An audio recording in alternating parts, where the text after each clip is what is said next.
Bonsoir à tous. Et quelle ponctualité! Je crois qu'on n'a jamais commencé une plénière de manière aussi ponctuelle. Voilà. C'est une belle première pour un début d'année. Et puis je sais qu'il y en a qui viennent de loin, donc bravo et merci à tous. Alors, bienvenue. Ce soir, c'est un petit peu particulier puisqu'on a les membres des héros, leurs épouses, leurs conjoints, devrais-je dire, parce qu'il faut être prudent, n'est-ce pas? Ah, il y en a qui font les gros yeux déjà.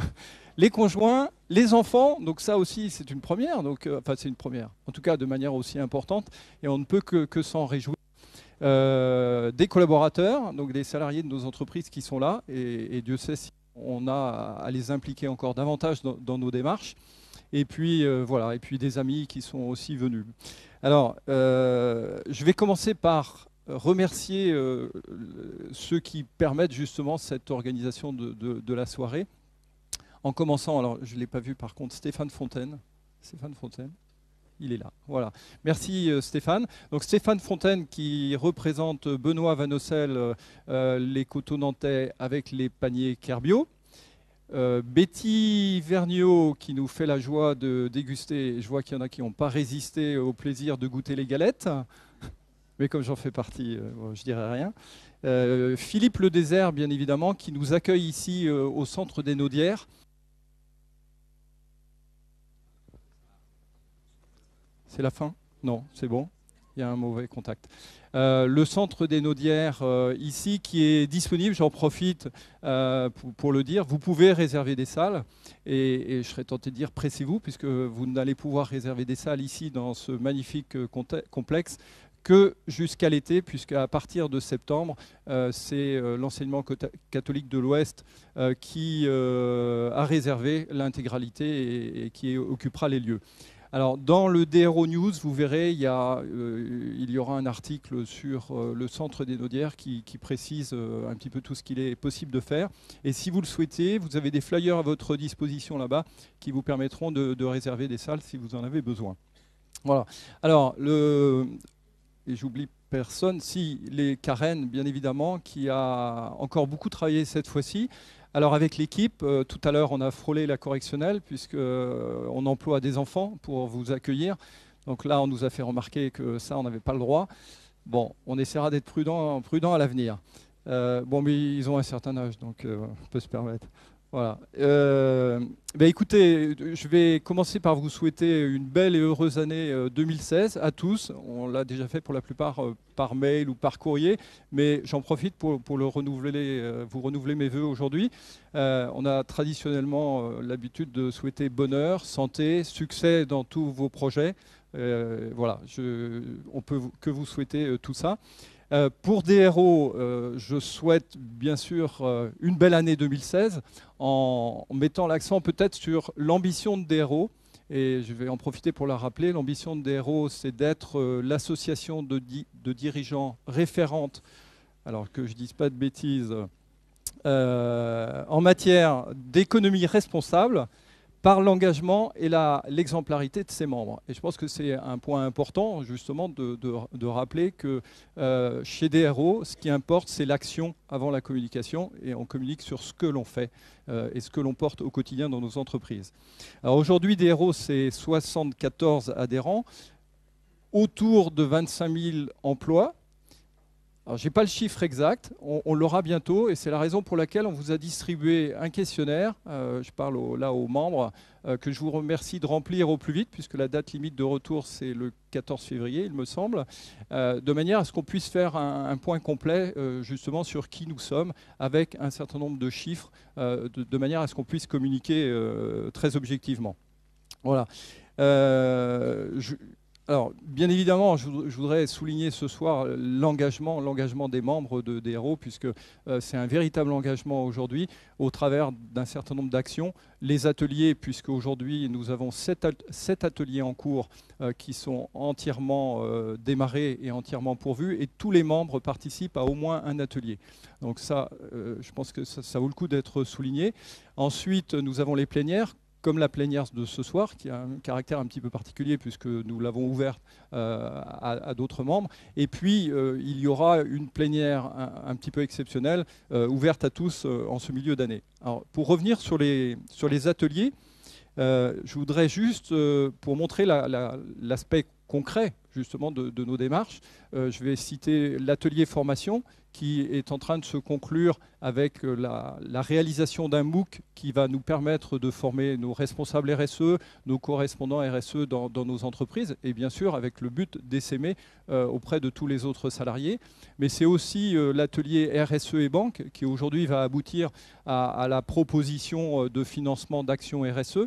Voilà, ce sont des choses très concrètes, très pragmatiques qui ont été lancées maintenant depuis 2 ans ou 3 ans et qui aboutissent avec des choses très concrètes que l'on va pouvoir mettre en œuvre dans nos entreprises. Ensuite, il y a de nouveaux thèmes. Et cette année en particulier, on a un atelier qui s'appelle « Entreprise et fragilité ». Il fallait oser le proposer, on l'a fait. Il y a quelqu'un qui le porte aujourd'hui, c'est Sébastien Payen. On en a un autre également qui est sur la digitalisation des métiers. C'est plus traditionnel, mais revoir la digitalisation des métiers ou la transformation digitale de nos entreprises sous l'angle RSE, avec l'œil RSE, c'est aussi une démarche particulière. Voilà, je vous laisse simplement la rappeler ce soir. Et ce que l'on peut constater, c'est que dans ces démarches RSE, on a aussi la démonstration que se lancer dans une démarche RSE, c'est aussi développer une capacité d'innovation créative dans nos entreprises. Et je pense que ça vaut le coup d'être souligné parce que ça accompagne également le développement de nos entreprises et aujourd'hui en particulier où nos métiers sont revus, revisités, repensés, de nouveaux métiers apparaissent, de nouveaux modèles économiques apparaissent et tout ça, la RSE peut y contribuer et y contribue, j'allais dire au debout de la chaîne, c'est-à-dire dans la phase de réflexion mais aussi dans la vision globale. Alors ces moments...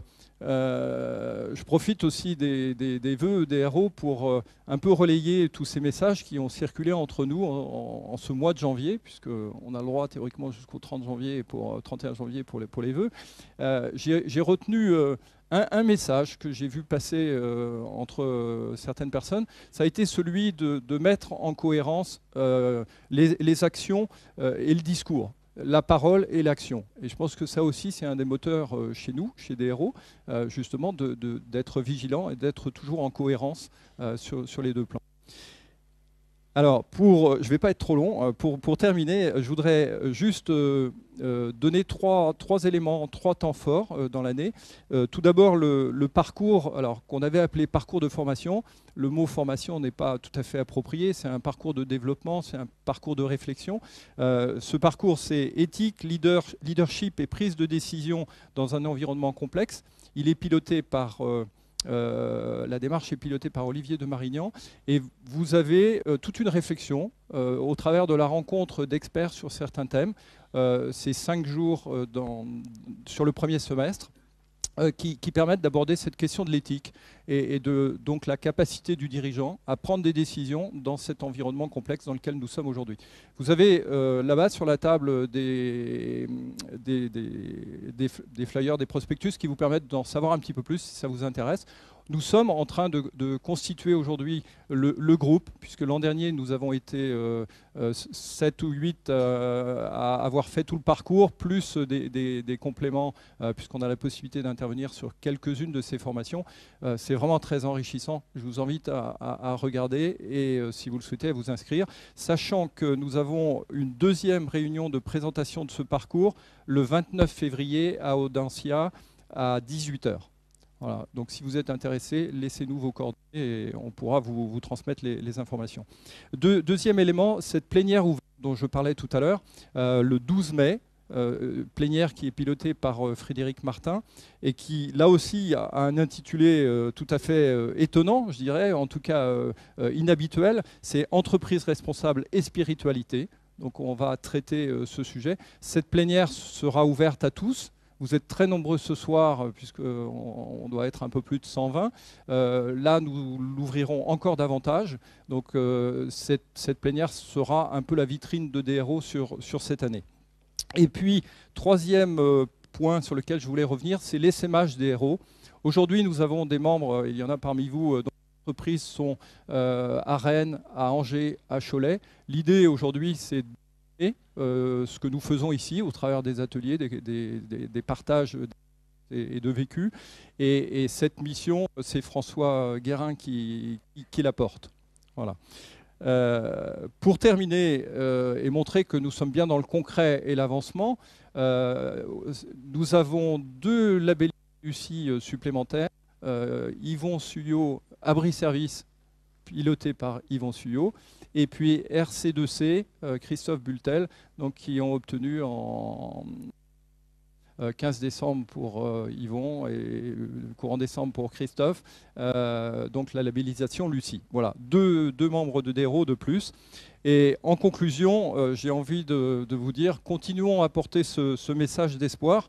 Et la RSE au cœur de la stratégie, c'est une belle dynamique pour nos entreprises, mais c'est peut-être surtout de l'espoir pour tous.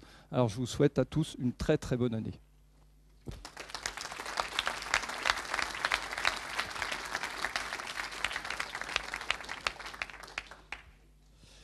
Merci. Toujours dans la concrétisation de nos actions, je vais demander à Romain Luçon de venir me rejoindre. Un petit témoignage sur la filière propreté. 2 minutes, Romain. Merci. Bonsoir, Romain Luçon, donc le fils de Bernard. Bon, je m'en vais. Pour ceux qui ne le savent pas, DERO a signé la charte sur le travail en journée. Donc je suis là à titre pour parler de ça ce soir, hein, pour une seconde. Le travail en journée, c'est pour la propreté, ça veut dire travailler à partir de 6h du matin jusqu'à 6h30, 7h du matin jusqu'à 16h, 17h, donc comme des horaires normales de bureau. Voilà. Il y a une charte qui existe pour ça, donc que DERO a signé. Il y a une soirée sur ce thème à l'hôtel de ville de Nantes le 22 mars prochain, à laquelle vous êtes bien sûr tous conviés. Bon, il n'y a que 100 places, donc si vous voulez plus d'informations à ce sujet, donc j'ai ma carte qui est à l'accueil. Prenez-la autant que vous voulez, contactez-moi, on peut discuter, on peut partager. Et si vous pouvez venir voir signer la charte, parce qu'il y a beaucoup d'entre vous que je suis sûr qui sont déjà en journée, vous êtes évidemment les bienvenus. Bonne soirée. Merci Romain. Alors effectivement, il y a beaucoup de membres de DERO qui ont déjà signé la charte de la propreté en journée. Donc si d'autres le souhaitent, voilà, nous avons une occasion d'avancer un peu plus. Alors maintenant, je vais demander à Yannick Roudot de me rejoindre. Donc l'intervention de Yannick va se dérouler en 3 temps. Alors un premier temps conférence. Ensuite, dans un second temps, à l'issue de la conférence, ce qu'on vous proposera, c'est de vous mettre en petits groupes de 4-5 pour échanger sur ce que vous aurez entendu, le partager et partager vos interrogations, vos questions, de manière à ce que ensuite chaque groupe pose une question. On commencera comme ça, et puis on verra comment ça continue. Et on va partir du principe que toute la salle peut réagir. Pas simplement Yannick, mais l'idée c'est bien d'organiser et de lancer un débat, un questionnement, et que l'on partage tous ensemble vos interrogations, vos remarques. Alors, pour revenir, donc Yannick, merci d'être là ce soir. Alors, pour te présenter, j'ai vu que tu avais 2 vies. 15 années dans l'univers de la bourse comme journaliste économique, BFM, Le Figaro, Bloomberg, Le Monde, le Journal des Finances et point de suspension. Et à titre personnel, pendant cette première période, il fait du trading personnel, à titre personnel. Ensuite, 2004-2005, un virage. Tu te consacres à l'économie soutenable et la finance utile, donc un revirement de situation. Et puis tu abandonnes la spéculation et cherches une alternative au modèle économique actuel. Aujourd'hui, tu es basé à Nantes depuis près de 20 ans. Tu co-diriges le cabinet Alternité que tu as créé. Et tu as créé également les éditions La Mer Salée en 2013. Et d'ailleurs, si vous souhaitez acquérir le livre, il y en a encore, même s'il n'y en a plus dans les cartons, on a la possibilité d'en commander, n'hésitez pas. Et vous aurez la possibilité de les faire dédicacer si vous le souhaitez tout à l'heure. Yannick est aussi expert APM, donc il y a pas mal de gens inscrits à l'APM ici, Germe, intervenant CJD, chroniqueur pour Le Monde et auteur d'essais sur les nouveaux modèles économiques. Voilà. Je vais te laisser la parole. Merci. À tout à l'heure. Bien, merci, bonsoir. Merci de m'accueillir. Je suis ravi d'être là ce soir parce que ce qui conduit mes choix de vie, c'est de chercher à prendre du plaisir dans ce que je fais. Donc je suis ravi d'être là et je pense qu'on va passer un bon moment. Le sujet qui m'a été demandé, c'est un sujet qui me plaît beaucoup, parce que je travaille dessus depuis quelques années déjà, qui est le fait que nous ne sommes pas dans une simple crise, nous sommes dans une renaissance. Donc je vais essayer de vous démontrer en 1 heure maximum. J'essaie de ne pas déborder parce que je suis très bavard, ça peut durer des heures et des heures. Pour ceux qui me connaissent à l'APM, on passe 6 heures sur le sujet.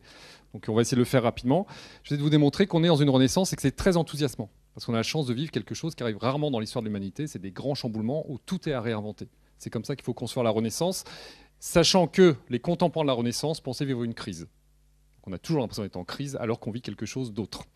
Alors avant de parler de la Renaissance, on va faire un petit retour en arrière extrêmement long, parce que je vous renvoie 7000 ans en arrière. Il s'est passé quelque chose d'extraordinaire il y a 7000 ans. Cette photo nous renvoie à la période qu'on appelle le néolithique. Et qu'est-ce qui s'est passé au néolithique ? Il y a eu un changement considérable dans l'histoire de l'humanité. Avant le néolithique, les êtres humains qui peuplent cette terre sont des chasseurs-cueilleurs. Donc leur quotidien, c'est chasser, cueillir pour nourrir sa progéniture. Après le néolithique, nous sommes des sédentaires. Nous commençons à construire les premiers villages et nous commençons à construire les premières villes au Moyen-Âge qui vont devenir des mégalopoles aujourd'hui. Donc on a complètement changé de statut, l'humanité a complètement changé au néolithique. De nomades, nous sommes devenus des sédentaires. Ce n'est pas du tout la même société. Et pourquoi on a changé de statut ? Parce qu'il y a eu une révolution technologique qui a tout changé. Et cette révolution technologique, vous la connaissez, c'est notre quotidien, c'est l'agriculture. Le fait que des êtres humains dans le croissant fertile, Iran, Irak, Koweït, il y a 7000 ans, découvrent que l'on puisse faire pousser de la nourriture, que l'on puisse élever des animaux, et donc beaucoup moins passer son temps à chasser et à cueillir, leur permet de se sédentariser, et on quitte progressivement, l'humanité quitte progressivement le statut de nomade. Tout ça pour vous dire que des grands basculements de société, il y en a déjà eu, et on est en train d'en vivre un qui est peut-être équivalent au néolithique. Et cette fois-ci, la rupture technologique, c'est le numérique, le digital, l'Internet, vous l'appelez comme vous voulez. C'est le fait que tout va changer à cause ou grâce à ça.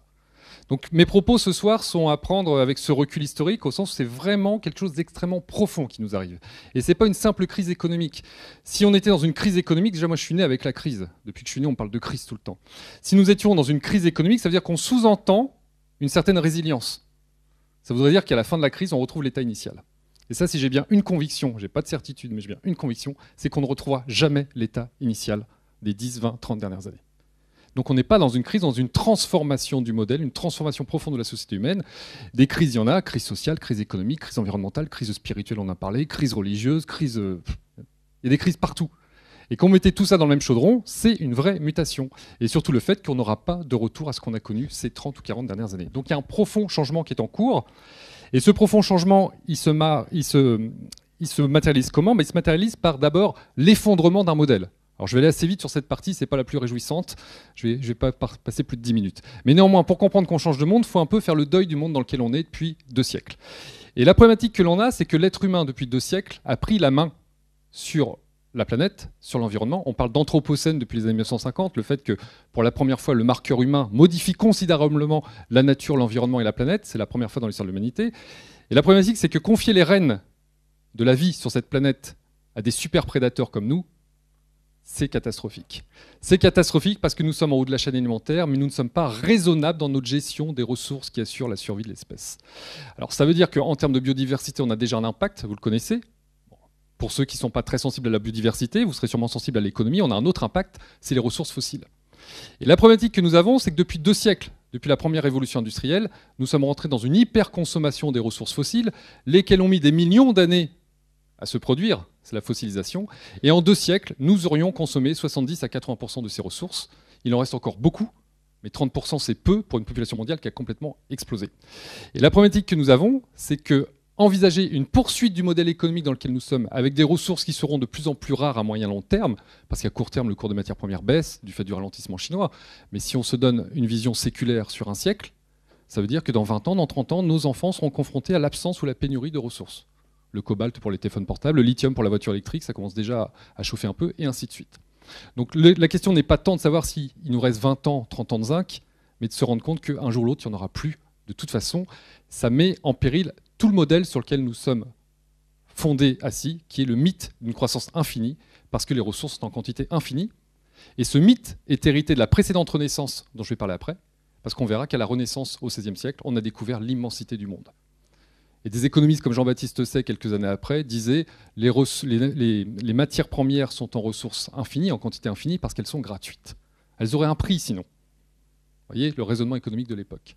Donc on est dans une forme d'impasse qui va nous contraindre à changer notre regard sur ces ressources et notre utilisation.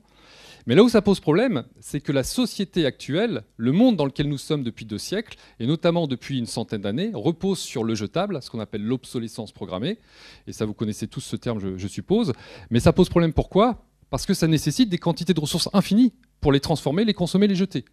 Et dès lors qu'on accepte qu'à un moment ou à un autre, ces ressources vont finir par manquer, ou si elles sont encore en quantité suffisante, leur prix va beaucoup monter parce qu'il est coté sur les marchés financiers, bah ça commence déjà à enrayer la machine. Et le fait qu'on soit dans l'obsolescence programmée, c'est une idée de génie en 1930. 1933, Robert Landon, agent immobilier américain, écrit un livre sur en finir avec la Grande Dépression américaine grâce à l'obsolescence programmée. Il invente le marketing, le design, il commence à acheter les bases, et il finit par convaincre quelques grands industriels de l'époque. Et puis ça prend tout son essor dans les années 50, avec le plan Marshall en Europe, l'American Way of Life, le confort moderne, on en a tous bénéficié. Et à l'époque, c'est une bonne idée, pourquoi ? Parce que je vous rappelle qu'il y a combien de consommateurs potentiels qui vont profiter de l'obsolescence programmée ? Vous avez 250 millions de Nord-Américains, grosso modo, en 1945. Vous avez peut-être 250 millions d'Ouest-Européens qui vont profiter de cette croissance économique. Mais ça fait 500 millions d'individus qui peuvent s'accaparer toutes les ressources de la planète parce qu'il y a encore des restes des empires coloniaux. Ça nous appartient. Et il n'y a aucun effet collatéral polluant, donc on y va. Donc à l'époque, c'est très bien vu. La problématique, c'est qu'envisager en 2015 à 7 milliards d'individus que l'on poursuive dans le même modèle en pensant que ça va continuer éternellement, ça relève un peu du fantasme, ça ne peut pas fonctionner. Il y a un grain de sable qui s'est mis dans la machine et ça nous oblige à penser autrement.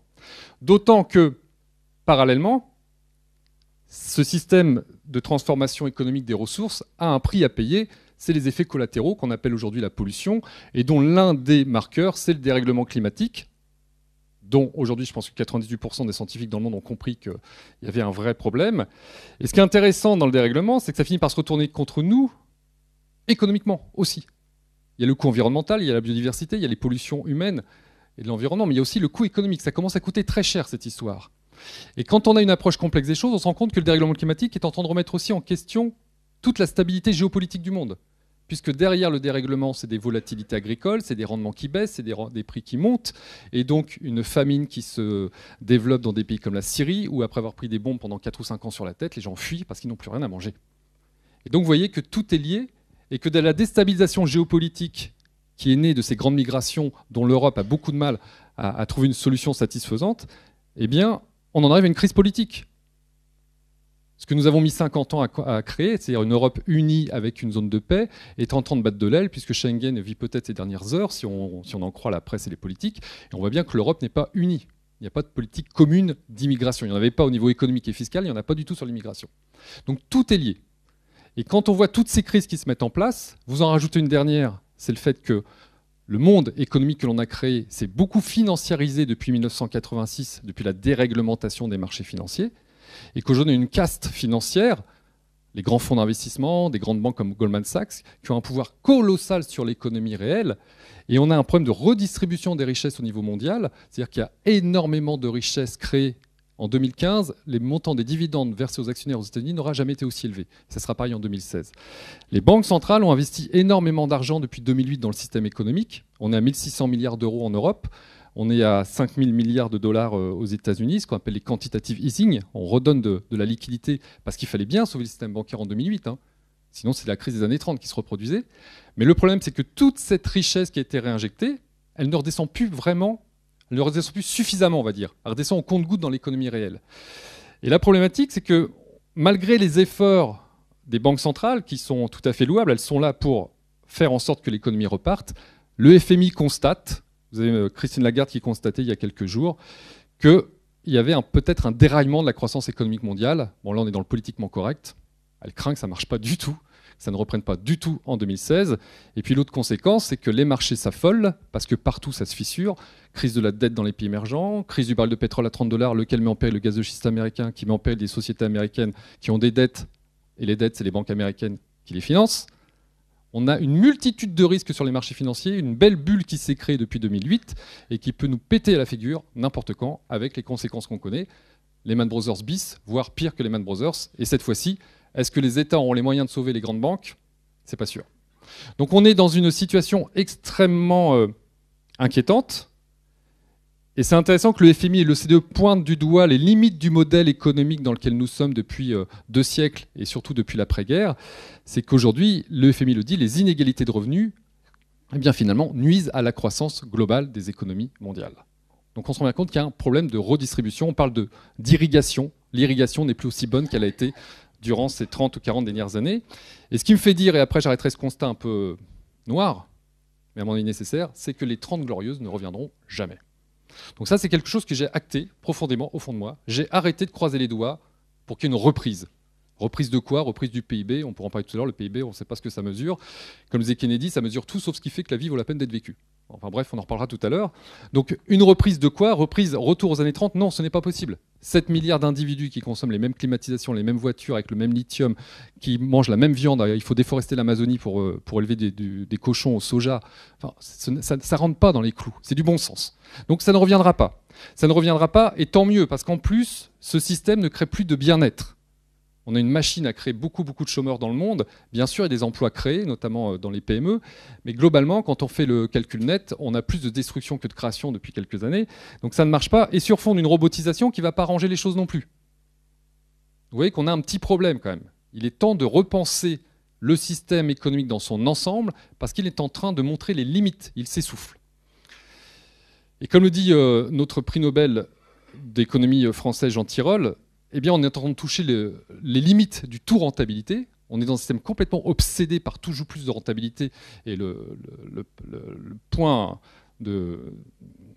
plus beau point de tout ça, la plus belle démonstration, c'est la sphère financière. Alors quand je parle de sphère financière, je parle de la spéculation sur les marchés, hein, des fonds d'investissement et autres.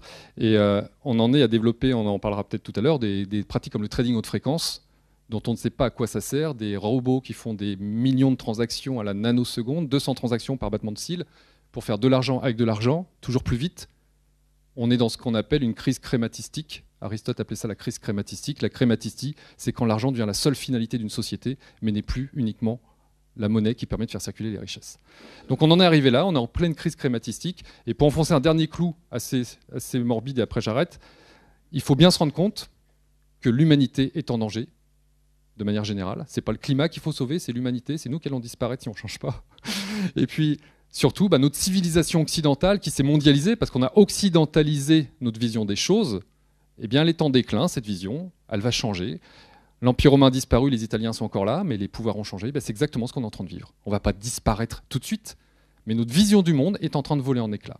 Et ça, c'est une bonne nouvelle. J'en arrive aux bonnes nouvelles. 12 minutes, je n'ai pas été trop loin. La bonne nouvelle, c'est que la fin du monde, c'est pas la fin d'un monde. La fin d'un monde, c'est pas la fin du monde. C'est juste une transition, comme il y en a toujours eu dans l'histoire de l'humanité. Et finalement, quand on a accepté que les 30 glorieuses n'en viendront pas, quand on a accepté que le mythe de la croissance infinie, eh bien, ça biaise les choses, quand on a accepté que le PIB n'était pas une finalité en soi, parce que ça ne mesure pas grand-chose d'intéressant, eh bien, on commence à s'ouvrir à autre chose. Et l'autre chose, c'est le monde en devenir. C'est ce que beaucoup d'acteurs dans cette salle, je pense que vous êtes nombreux à le faire, sont en train d'essayer de mettre en place. Des nouvelles pratiques managériales, des nouveaux business models, des nouvelles façons de concevoir la société. Et on va voir qu'on a la chance, et c'est assez exceptionnel dans l'histoire de l'humanité, de vivre une période où tout est en train de changer. Donc on vit peut-être un nouveau néolithique. Alors si c'est un nouveau néolithique, ça veut dire que le rapport à l'argent, au travail, ça va complètement voler en éclats. Donc là, ça va être très très violent dans les prochaines décennies. Si c'est une renaissance, on a peut-être encore un petit sursaut de quelques décennies, mais déjà on va changer beaucoup de choses, on va le voir. Mais en tout cas, ce qui est intéressant, c'est qu'on a la chance d'être les acteurs de cette mutation extrêmement profonde, de ce changement de paradigme. Et ce qui est intéressant, c'est que ça ne va pas durer 5 siècles, comme entre le 13e et le 18e, c'est que ça va aller très très vite. Pourquoi ça va aller très très vite? Parce que précédemment, quand on a changé de monde en Europe, on est passé du monde féodal au monde moderne. La modernité, c'est le fait que la science apporte les solutions à tout. C'est la révolution industrielle, c'est le pouvoir des scientifiques sur le pouvoir de l'Église au Moyen-Âge. Tout change, les rapports de force changent. Eh bien, vous vous rendez compte, vous savez très bien que pour passer du monde médiéval au monde moderne, il a fallu quand même 4 à 5 siècles, grosso modo. Ça a pris beaucoup de temps. Aujourd'hui, avec la révolution digitale, avec le fait que nous sommes tous connectés les uns aux autres, nous sommes voisins, comme dit Michel Serres, ça ne va pas prendre 5 siècles. 25, 50 ans, ça sera réglé. En 1 ou 2 générations, ça sera fait. De toute façon, avec des conséquences positives ou négatives, on va voir après, tout n'est pas... Le meilleur n'est pas assuré malheureusement, mais bref, c'est en train de se faire, ça va très très vite. Il y a une accélération du temps de l'histoire du fait du rapprochement physique par le numérique des individus. Comme la connaissance fait le tour de la planète en quelques secondes, toute innovation peut se démocratiser et se généraliser en quelques clics. Alors ce qui est intéressant, c'est que quand on est contemporain d'un monde, parce que là vous allez me dire c'est bien gentil Yannick, mais moi j'y crois pas au monde d'après, les gens, on en parlait un peu tout à l'heure avec les uns les autres, les gens ne changent pas comme ça va être long, les comportements il faut les changer, les gens sont paresseux, conservateurs, donc pas avant 2100. Et je suis plus optimiste que ça, je pense que ça peut aller très très vite. La problématique c'est que quand on est contemporain d'un monde, on n'imagine pas qu'un autre monde puisse exister. Donc quand vous êtes contemporain du Moyen-Âge, que vous soyez serf ou seigneur, vous êtes à votre place. Et vous n'imaginez pas que les choses changent. Le serf n'imagine pas et le seigneur non plus. Et pourtant, qu'est-ce qui s'est passé? Les choses ont vraiment changé. Puisque d'un système féodal, on passe à un système républicain. C'est le jour et la nuit. Ça, c'est fait. Et la problématique, c'est qu'aujourd'hui, on est à la fin du deuxième monde, là, on est à la fin du monde moderne, et qu'il y a un autre monde qui va arriver, qui est déjà en train d'arriver, en train de naître, et qui va peut-être s'imposer. Et quand vous parlez aux contemporains du monde moderne, ils vous disent « Mais non, arrête de rêver, c'est quelques bisounours dans leur coin, c'est quelques idéalistes qui sont en train de bâtir un monde nouveau, c'est Mathieu Baudin, l'Institut du Futur Souhaitable, c'est toi qui es là au premier rang, etc. » Bref, non. Vous allez voir, ça va peut-être se faire, et ça va aller très très vite. Donc il faut accepter le fait que notre monde peut décliner beaucoup plus vite qu'on ne le pense, et que le monde qui émerge peut émerger beaucoup plus vite qu'on ne le pense. Il n'y a aucun frein, parce qu'on verra qu'il est psychologique, le frein. Et ce qui est intéressant, c'est aussi de noter le fait que quand on passe d'un monde à un autre, c'est pas brutal. Le monde ne change pas le samedi soir avec un nouveau monde le lundi matin. Il faut une période de transition, une période clair-obscur, une période où le meilleur côtoie le pire. Et cette période clair-obscur, ce trait d'union entre deux mondes, c'est ce qu'on a appelé la Renaissance en Europe. C'est une période qui a duré 4 à 5 siècles, durant laquelle tout a changé. Parti d'Italie, des mécènes, finance, des artistes, des explorateurs, ils disent « étonnez-nous ». D'où le pouvoir de l'argent pour bâtir un monde nouveau. On peut orienter ces investissements vers des choses extrêmement utiles et novatrices. Alors, je vais vous montrer en quelques slides pourquoi on vit une nouvelle renaissance. Quand j'ai fait ce travail il y a 2 ans, je me suis appuyé sur René Raymond, qui est un historien français spécialiste de la Renaissance.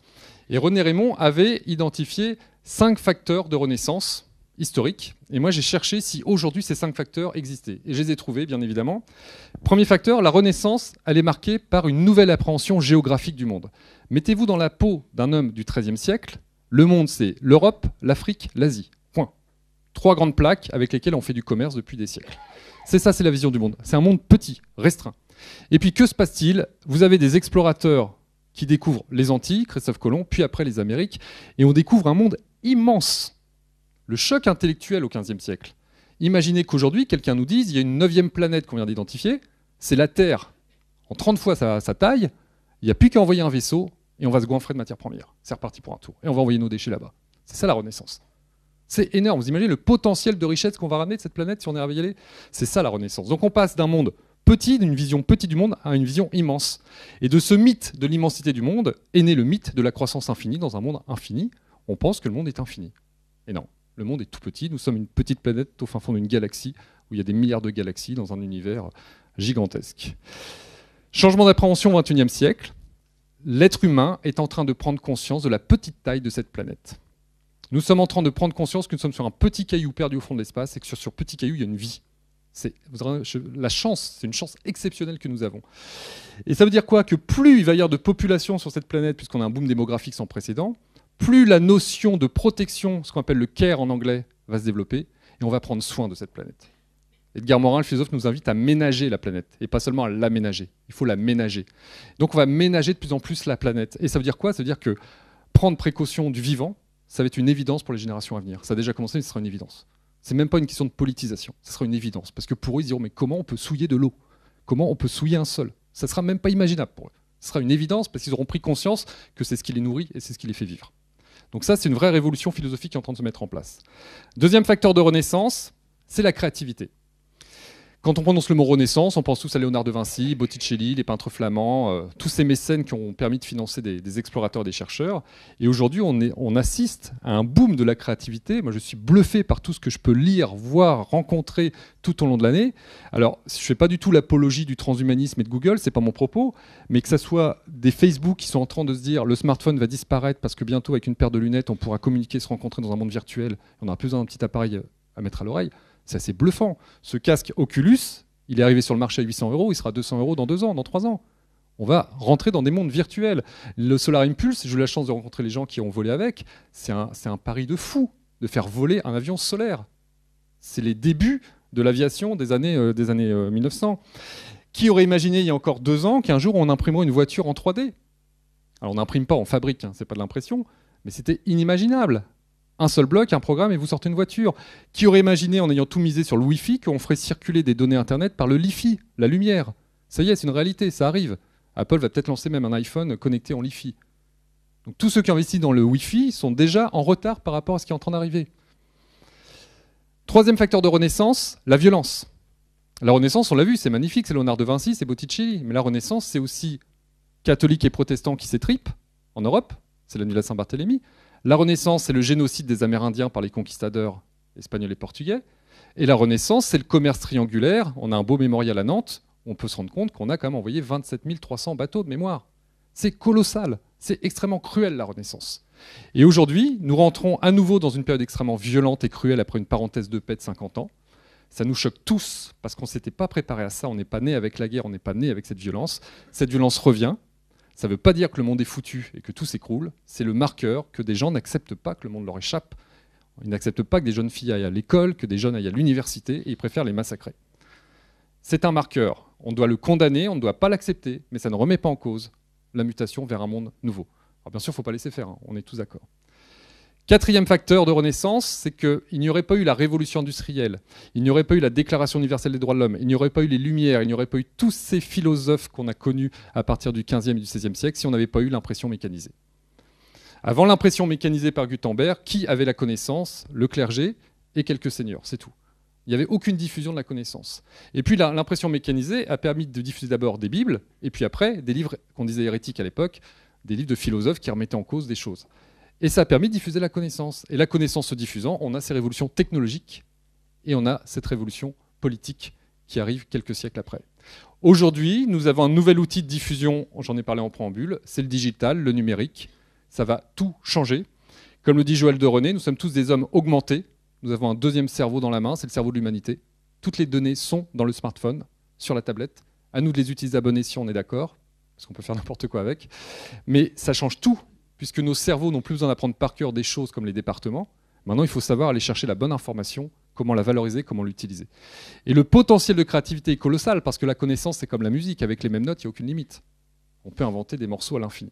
Et c'est exactement ce qu'on est en train de vivre. C'est pour ça que je suis très optimiste sur le potentiel de mutation, et en même temps très inquiet quand je vois les freins qui se mettent en place par certains individus.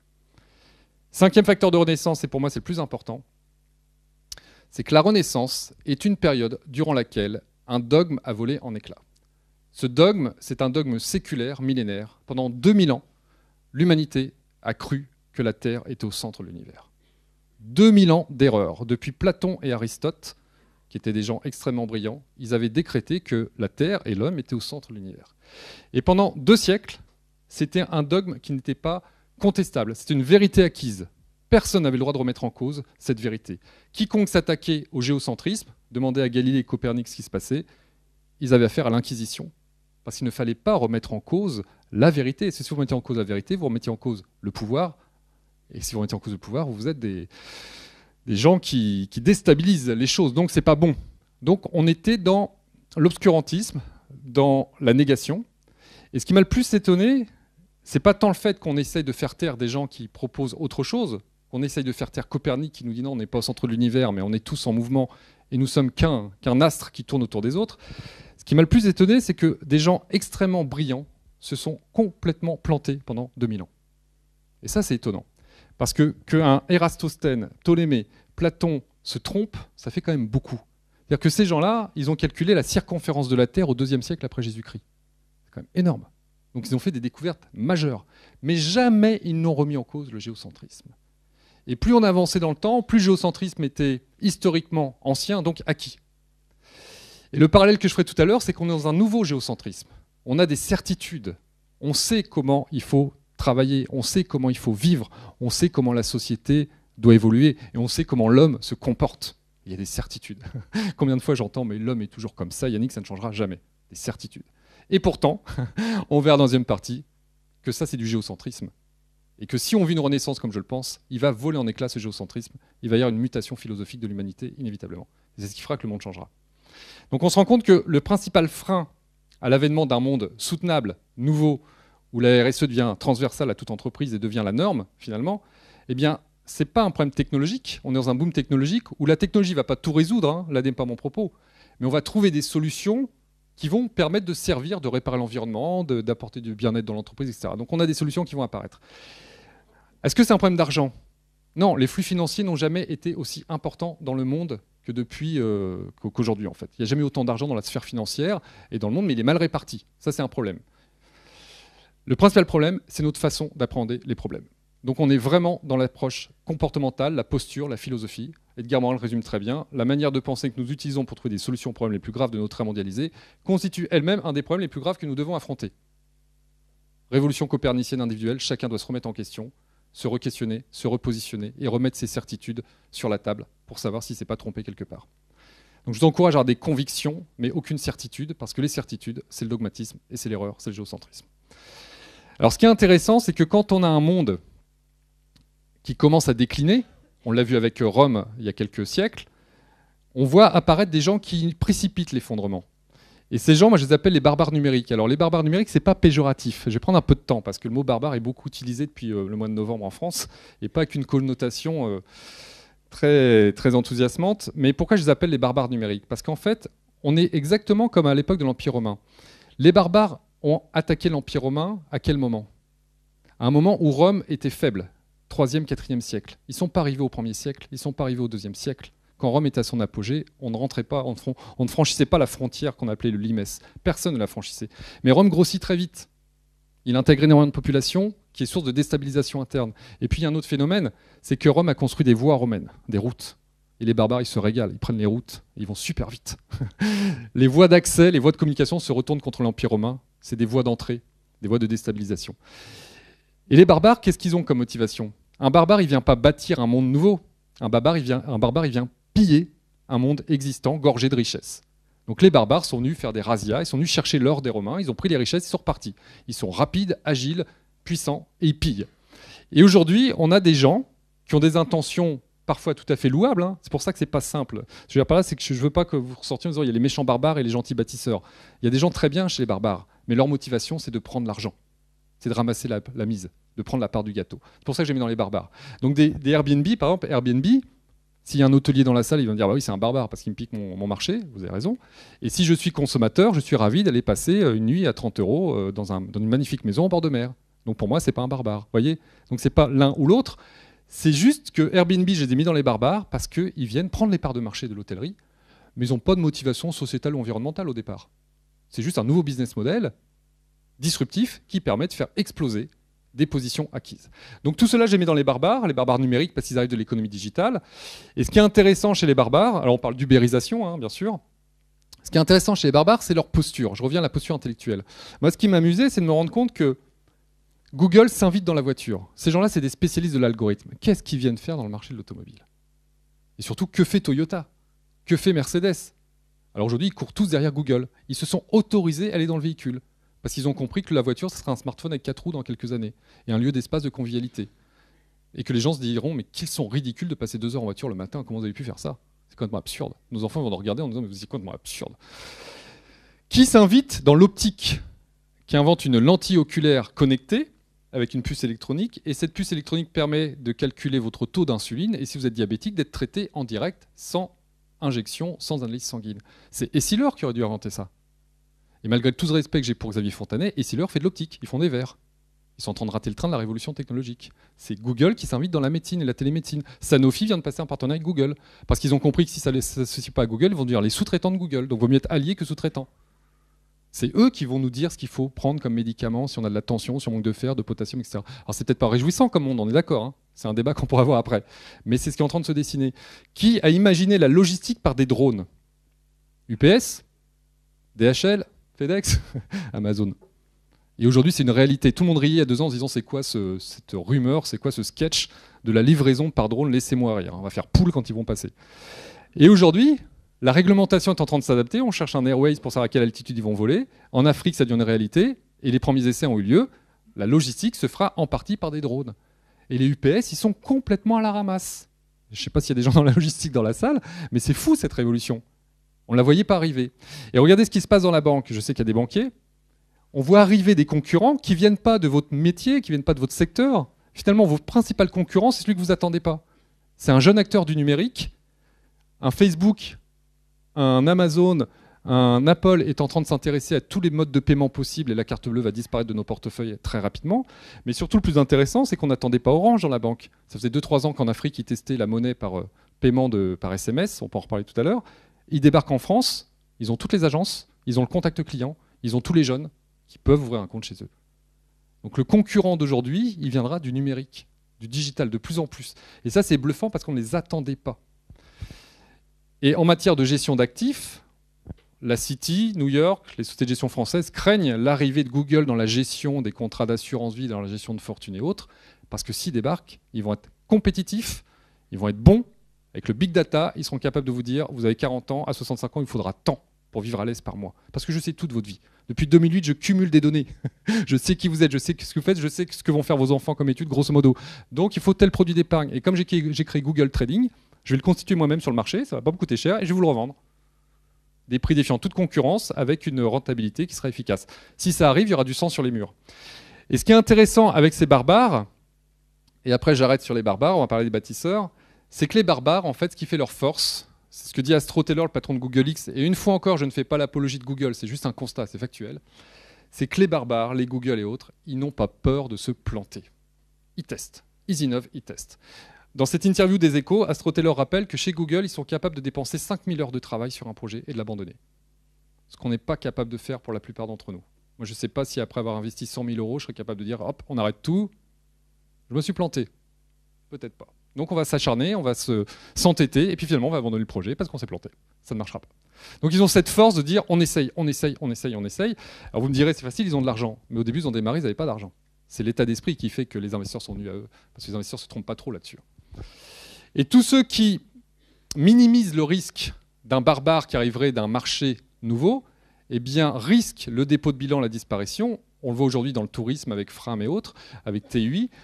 On l'a vu dans l'encyclopédie, quand Wikipédia, qui ne sont pas des barbares, donc là je fais un peu, c'est des bâtisseurs, mais ils ont des méthodes de barbares, quand Wikipédia est arrivé, Universalis a rigolé. Comment des gens qui vont écrire bénévolement une encyclopédie, c'est pas des professionnels, c'est des amateurs, tout ça sans censeur, sans rédacteur en chef, c'est pas possible. Nous sommes les héritiers de Diderot. Nous, l'encyclopédie, on sait ce que c'est, monsieur. Laissez-moi rire. Les rigolements aujourd'hui, ils ont disparu. Et des exemples comme ça, il y en a pléthore, Kodak, etc., Thomson Multimédia qui avait inventé l'iPod avant Apple. Bref, il y en a eu plein. Donc il ne faut pas prendre ça à la légère. Mais une fois encore, je les mets dans les barbares, ce n'est pas les méchants, j'insiste bien, c'est juste que leur motivation principale, c'est de prendre des parts de marché. Preuve en est que les Twitter, etc., vont très vite se faire coter à Wall Street. Alors est-ce que c'est eux qui veulent y aller ou est-ce qu'ils se font rattraper par une sorte de contamination de l'argent? Peut-être. C'est sûrement un peu des deux. Mais en tout cas, ils ne sont pas là pour changer le monde avec une vision sociétale, environnementale et économique. Ils sont là pour ramasser les parts de marché le plus vite possible. Donc c'est pour ça que j'ai mis dans cette catégorie. En même temps, parfois dans les mêmes cercles concentriques, parce que ce n'est pas l'un ou l'autre, c'est l'un et l'autre, on a ce que j'appelle les bâtisseurs. Et les bâtisseurs, c'est ceux dont vous faites partie, sinon vous ne seriez pas dans cette association à mon avis. Les bâtisseurs, c'est ceux qui ont compris qu'on va vers un monde frugal. Et un monde frugal, c'est faire mieux avec moins. Faire mieux avec moins, c'est prendre en compte le fait qu'il faut inventer un modèle économique soutenable. Soutenable au sens où l'empreinte environnementale, il faut qu'elle soit la plus faible possible, l'empreinte sociale la plus forte en termes de bien-être, en termes de créativité, en termes de collaboratif, tout ça, il faut le travailler, bien sûr. Et donc la RSE, finalement, ce n'est pas quelque chose qu'on met en plus à côté de l'entreprise, c'est quelque chose qui est naturel, transversal, c'est le socle. Ça, c'est les bâtisseurs. Aujourd'hui, les bâtisseurs, je reviens à l'Empire romain, c'est un peu comme les premiers chrétiens de l'Empire romain. Les bâtisseurs, c'est qui? Alors, il y a plein de bâtisseurs différents. Il y a des altères. Les altères, c'est ce qu'on appelle c'est la traduction plus ou moins française des créatifs culturels. Des gens qui roulent en vélo dans le centre de Nantes, qui mangent plutôt bio, qui font du yoga, de la spiritualité, de la méditation. Ça, c'est très altère. Et c'est des insiders. Ils ont un smartphone, ils sont cadres sup dans une entreprise, voire dirigeants. Voilà, ils sont dans le système. Mais ils aspirent à autre chose. Un monde plus juste, plus respectueux, et plus agréable. Vous avez les communers. Les communers, c'est un groupe de gens qui aspirent au retour des communs. Les communs, comme en Angleterre du Moyen-Âge par exemple, une forêt où tout le monde pouvait aller se servir en bois, un puits où tout le monde pouvait aller chercher de l'eau gratuitement. Ouais. Aujourd'hui, ils aspirent à ce que l'eau ne soit plus privatisée, que le bois soit en accès libre dans certaines régions, que la nourriture soit gratuite, etc. etc. Pourquoi pas? Vous avez les locaveurs. Les locaveurs, j'en fais totalement partie. Je mange des pommes des coteaux nantais, vous ne me ferez pas manger une pomme d'Australie. Quelle absurdité d'acheter des pommes qui viennent d'Australie. Franchement, quand on habite Nantes, c'est une absurdité. Donc, manger local de saison et uniquement local de saison. Et tout ce qui est importé, c'est des choses qu'on ne peut pas produire sur place. Du café et du chocolat, par exemple. Les véganes, c'est des choses qui faisaient sourire il y a encore 3-4 ans. Dans les facs et les écoles de commerce où je peux intervenir, il y a 4-5 ans, quand je disais qui est végétarien dans la salle, il y avait 2 mains qui se levaient et puis des gens qui pouffaient de rire. Aujourd'hui, vous avez un tiers de la salle qui lève la main. Et plutôt des jeunes filles. C'est intéressant. Prise de conscience environnementale, sociale, santé, vrai ou faux. Est-ce qu'il faut consommer de la viande? C'est tout un débat. Je ne l'ouvre pas maintenant parce qu'on va y passer la soirée. Mais tout ça, c'est des tendances qui se développent. C'est des épiphénomènes, des signaux qui sont en train de prendre de l'ampleur. Et ça veut dire quoi? Ça me rappelle exactement Rome. Rappelez-vous ce qui s'est passé. Pour tous ceux qui connaissent leur histoire religieuse, quand une secte juive arrive à Rome au début du millénaire, qu'est-ce qui se passe? On leur jette des cailloux, on les met dans l'arène, on les donne aux lions. Pourquoi? Parce qu'ils viennent prêcher le monothéisme alors que dans une structure polythéiste. Ça va quand même pas mal déstabiliser les choses. Le rapport à l'être humain, à l'esclavage, n'est pas même que celui d'un Romain. Donc on n'en veut surtout pas de ces gens-là. Et finalement, au fil des siècles, vous connaissez l'histoire, ils ont pris énormément d'ampleur, et puis arrive le schisme entre l'église de romaine et l'église de Byzance, et c'est la fin de l'Empire romain. Et pourquoi je vous dis ça? Parce qu'en fait, vous vous rendez compte que Rome n'a pas périclité à cause des barbares. Les barbares ont été qu'un accélérateur, un catalyseur. Rome a implosé de l'intérieur parce qu'une poignée d'individus aspiraient à un monde nouveau, avec des valeurs différentes. Et c'est exactement ce que nous disent tous ces gens-là. Ils veulent un monde soutenable. C'est peut-être un épiphénomène en 2015, ça sera peut-être la majorité en 2030. C'est comme ça qu'il faut le voir. Donc il ne faut pas négliger ces tendances-là, parce que c'est comme ça que ça se passe. Et comme le dit Margaret Mead, une anthropologue du XXe siècle, ne négligez pas le fait qu'un petit groupe d'individus puisse changer le monde, parce qu'en fait, c'est toujours comme ça que ça se passe. C'est 5% de la population qui change le monde. D'où la forte responsabilité qui pèse sur vos épaules en tant que dirigeant, parce que c'est vous et les gens engagés qui vont changer le monde. Ce n'est pas le plus grand nombre. Le plus grand nombre ne fait qu'accepter, ne fait que suivre une tendance qui a été créée par des early adopters, par des pionniers.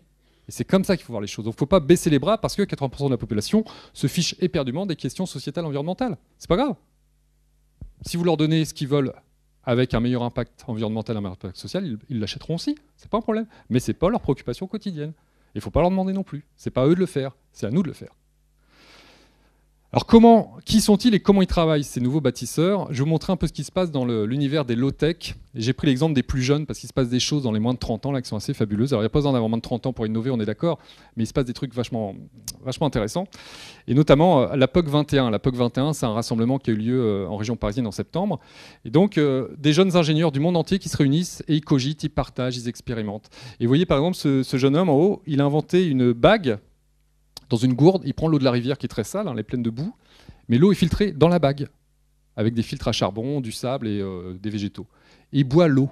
Ça veut dire quoi? Ça veut dire que les stations d'épuration, les stations de traitement très coûteuses et centralisées, mais finalement, pourquoi on ne filtrerait pas l'eau à l'entrée de la maison, voire dans la carafe, et qu'on n'aurait plus de station de traitement?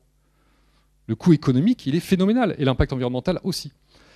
Autre innovation, cette éolienne que vous voyez, avec des bouts de bois, des bouts de bidon, 30 € pour fabriquer une éolienne.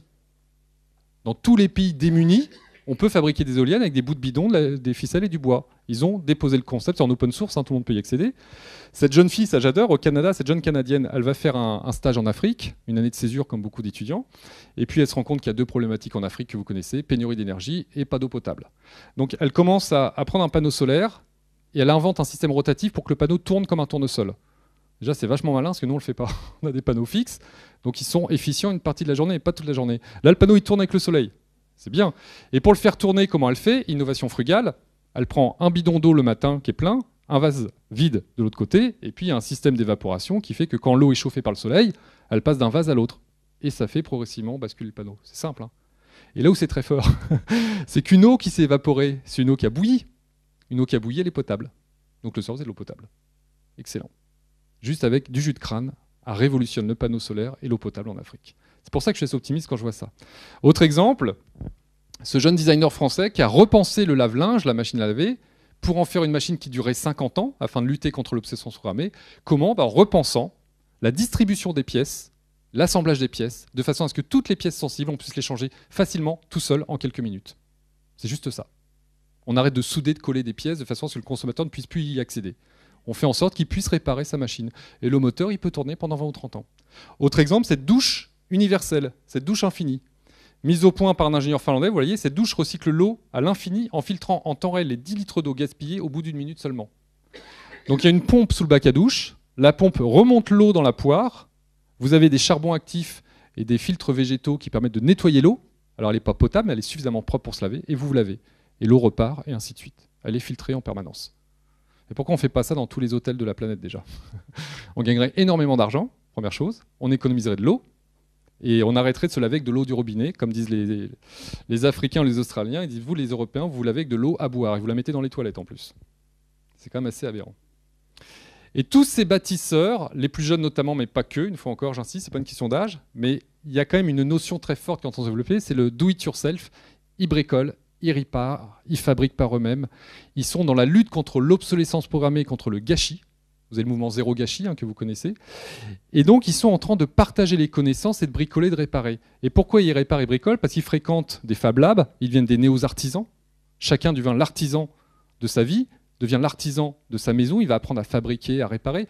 Et pourquoi il peut le faire? Parce que, il a les didacticiels sur YouTube qui permettent de tout réparer. C'est là où la révolution digitale facilite le changement de monde. Sans le numérique, il n'y aurait pas les didacticiels sur YouTube. Donc je ne saurais pas réparer moi-même ma voiture. Aujourd'hui, je peux le faire. J'ai intérêt à le faire parce que, économiquement, c'est mon intérêt de réparer par moi-même. Et comme on a vu que la classe moyenne occidentale s'appauvrissait progressivement, on a intérêt à réparer. Troisième facteur, c'est mieux pour l'environnement, zéro gâchis. Et quatrième facteur, ça crée du lien social quand je fréquente des Fab Labs, des lieux de réparation, des cafés éphémères où j'apprends à partager. Donc il y a une multitude de facteurs qui font que le do-it-yourself va se développer pour des raisons économiques, sociologiques, environnementales, c'est évident, et parce que le numérique le permet.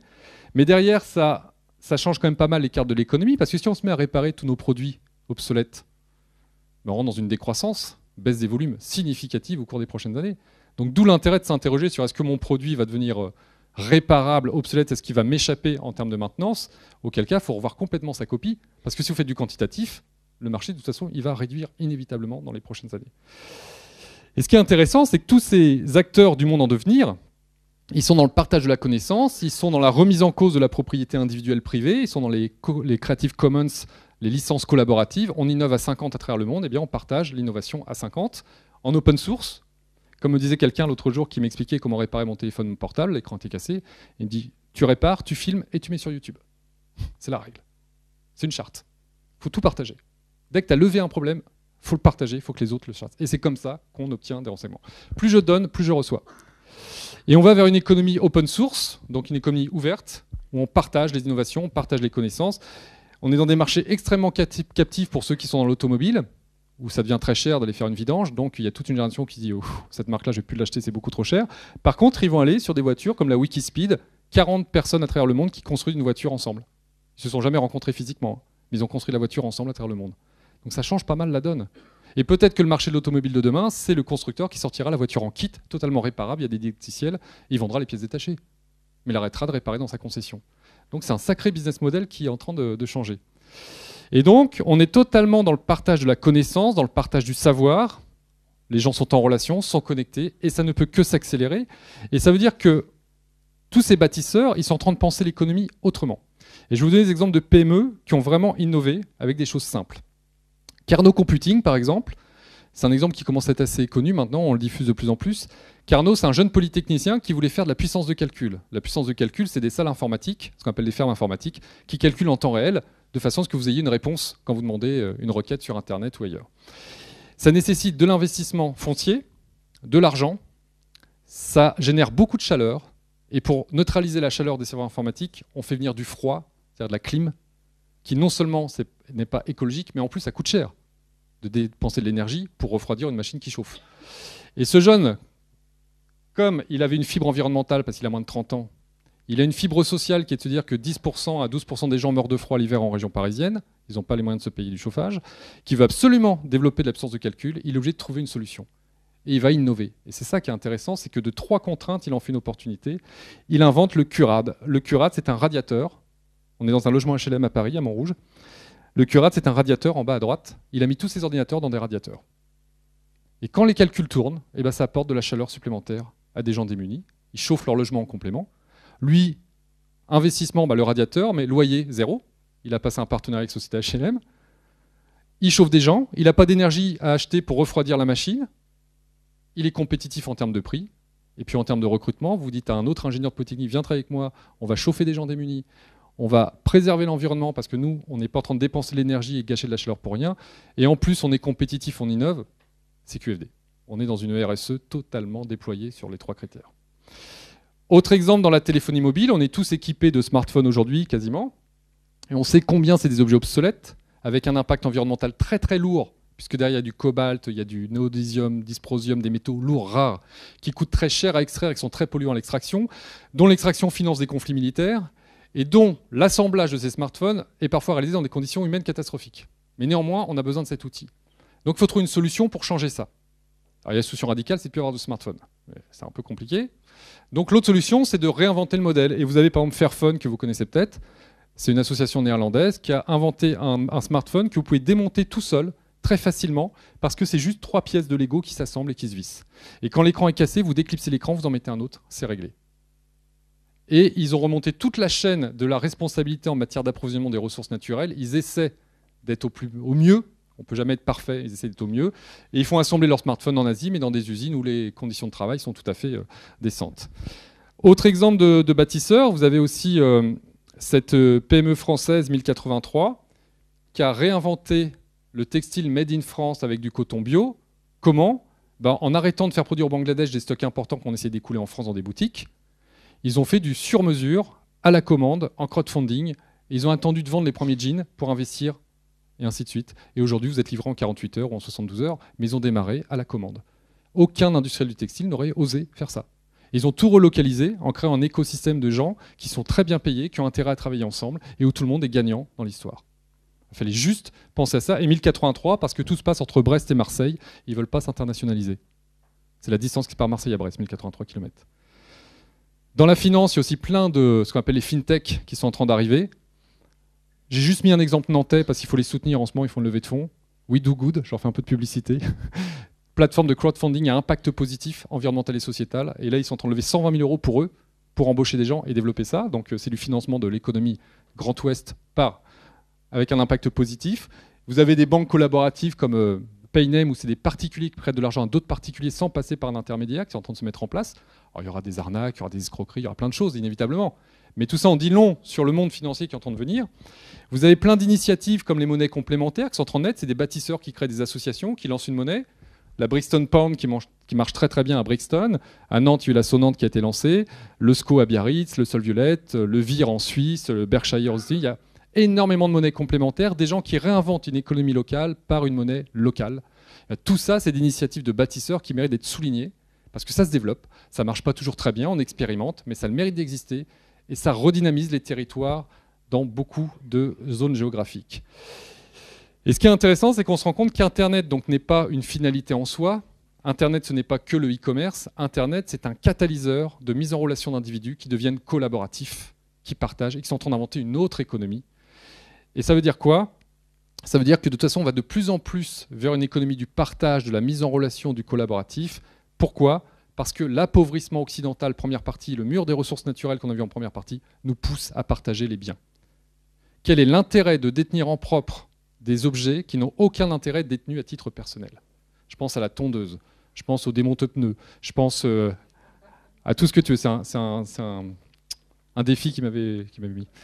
Je pense à tous ces objets de bricolage qu'on a dans nos garages qui sont obsolètes et qui n'ont aucune utilité à être détenus à titre individuel. Donc on va vers une économie du partage de tout ce qui n'a aucun sens à être détenu de manière individuelle. Et on en vient à une économie qui bouleverse pas mal le système actuel parce que dans le tourisme par exemple, vous avez des sites comme ceux-là où vous troquez des nuits entre particuliers sans passer par un agent, sans passer par un intermédiaire. On n'est même plus dans du Airbnb. Je passe 3 nuits d'hôtel en Italie chez quelqu'un, 3 nuits chez un particulier en Italie. En échange, il a un crédit de 3 nuits. C'est une banque de temps. Il va pouvoir la réutiliser dans la communauté, à travers le monde. Il n'y a même plus d'échange d'argent. C'est du troc. Vous avez dans la voiture, bien sûr, le déplacement. Vous connaissez tous Blablacar. Et on en arrive à des réflexions. L'autre jour, j'étais dans une école de commerce. Il y a un jeune qui vient me dire un jour, Le type sera tout seul dans sa voiture à l'entrée de la ville, on dira quel salaud quand même. Juste, t'as peut-être raison, c'est peut-être pas très loin ce jour-là. Et ouais, c'est ce qu'ils sont en train de penser par rapport à la voiture. Alors bien sûr, ils passent leur permis de temps en temps s'il faut travailler, mais ils n'ont pas envie de le faire forcément. Et ça veut dire qu'on passe à une économie vraiment de l'usage et moins de l'achat, moins du bien, donc ça s'appelle la fonctionnalité. Mais si vous me suivez dans le raisonnement économique, vous allez voir que les conséquences, elles sont extrêmement importantes et ça va accélérer le déclin de notre modèle dominant, parce que si j'ai moins de biens à détenir, j'ai moins besoin d'être propriétaire, j'ai moins besoin d'argent, donc j'ai moins besoin de travailler. Donc j'ai moins besoin d'aller dans l'entreprise 8 heures par jour, 10 heures par jour. J'ai moins envie. C'est exactement ce qu'on est en train de vivre. Et ceux qui vont s'investir beaucoup, on le verra après, c'est ceux qui y trouvent du sens et un épanouissement. Mais ils ne vont plus aller travailler uniquement pour gagner de l'argent, pour acquérir des biens qui n'ont plus besoin d'être détenus. Et c'est là où vous voyez que le collaboratif, l'obsolescence programmée, c'est en train de vraiment changer le monde dans lequel on vit. Le rapport à la propriété change, le rapport au travail change, le rapport au matérialisme change. Bienvenue dans le post-matérialisme collaboratif, ça va tout changer. Et c'est déjà en train de changer. Donc il faut vraiment concilier le tout. Et ça veut dire que derrière, il faut trouver des solutions. Parce que robotisation, république numérique, moins de motivation à travailler, moins de matérialisme, c'est meilleur pour l'environnement au passage, parce que moins de ponction de ressources naturelles. Il faut s'ouvrir l'esprit à des choses qui nous paraissent parfois aberrantes. La Finlande est en train de tester le revenu universel. Ils vont le lancer en 2017. Revenu universel de base, on pourra en parler tout à l'heure pendant le débat, 800 € par individu, quel que soit son âge, sa fonction. On supprime tout le reste, pas toujours, mais bref, on supprime beaucoup de choses qui ne fonctionnent pas très bien, mais tout le monde a le droit à 800 €. Ça pourrait être choquant. Vous savez de qui vient l'idée au début? De Milton Friedman et de ses amis libéraux. C'est intéressant, hein, parce qu'on pourrait penser que le revenu universel de base, c'est une idée très communiste, mutualiste, gauchiste, etc. Non, non, c'est Milton Friedman, pour donner de la souplesse dans le marché du travail. Parce que dès lors que les gens ont 800 € par mois, la survie est assurée, on va dire, et après, vous choisissez l'emploi qui vous épanouit. Vous allez choisir la fonction qui vous éclate. Et donc la libération, derrière, elle est automatique. On n'a que des gens souriants dans l'entreprise, qui sont très mobiles, qui sont prêts à bouger. On change le rapport au travail, on change le rapport au revenu. Tout ça, ça mérite d'être médité, sans aucun dogme, sans aucun a priori. Mon propos ce soir, c'est juste des faits et de s'ouvrir l'esprit à des choses qui peuvent nous surprendre. Pensez au géocentrisme, hein, ça a beaucoup surpris l'héliocentrisme au départ, et pourtant ils avaient raison, donc il faut regarder. Des pays commencent à s'intéresser à ça. Et ce qui est intéressant, c'est que tout ce qu'on vient de voir, ça va s'accélérer, parce qu'on a ce qu'on appelle le pouvoir latéral qui se met en place. C'est toute une génération qui est née connectée avec un ordinateur au bout des doigts. Je vois ma petite fille de 11 ans, elle a son téléphone tout le temps au bout des doigts, je me bats pour qu'elle ne l'ait pas tout le temps. Justement, je mets des limites, mais ils sont complètement accros. Ils passent leur temps à échanger, à se parler, à partager, et ils vont imposer leur code. Et on parle de pouvoir latéral parce que c'est eux qui ont le vrai pouvoir. Ce n'est pas le système pyramidal qui a le pouvoir. Parce que quand le haut de la pyramide ne tient plus parce que là-bas c'est délité, le haut de la pyramide tombe. Et c'est ce qu'on est en train de vivre. On vit la fin d'un monde pyramidal avec des hiérarchies très structurées et on va vers des entreprises beaucoup plus latérales, moins hiérarchisées. Ça ne veut pas dire qu'il n'y a pas de cadre, ça ne veut pas dire qu'il n'y a pas un manager. Mais ce n'est plus du tout les mêmes relations parce que cette génération, elle peut être extrêmement écoutée dans sa communauté sur Internet, elle peut avoir des responsabilités hors vie professionnelle. Et quand elle va rentrer dans l'entreprise, on va lui dire bon, tu t'aimes, maintenant tu es au marketing, tu n'es pas à la production. Ça ne peut pas marcher.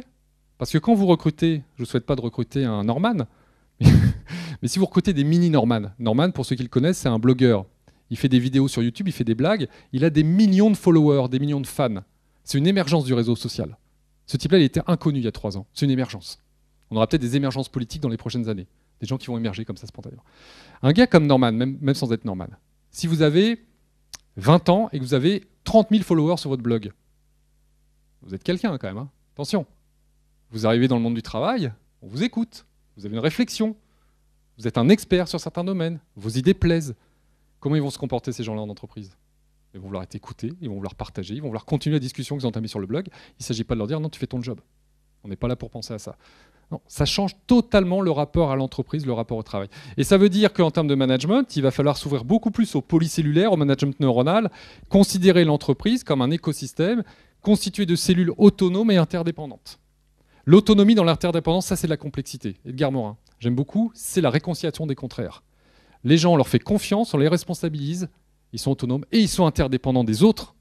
Toutes les cellules travaillent ensemble, sans le savoir finalement. Comme dans un corps humain, l'entreprise doit devenir un écosystème, inévitablement, on va se rapprocher de la nature petit à petit. Un écosystème pourquoi? Parce que dans le corps humain, Tous les organes sont connectés, interdépendants les uns des autres, mais il n'y en a pas un qui est dépendant de l'autre sans être autonome. Ils sont autonomes et interdépendants. C'est ça le modèle qui est en train d'émerger progressivement. Ça veut dire qu'il va falloir présumer que vous faites confiance à tout le monde.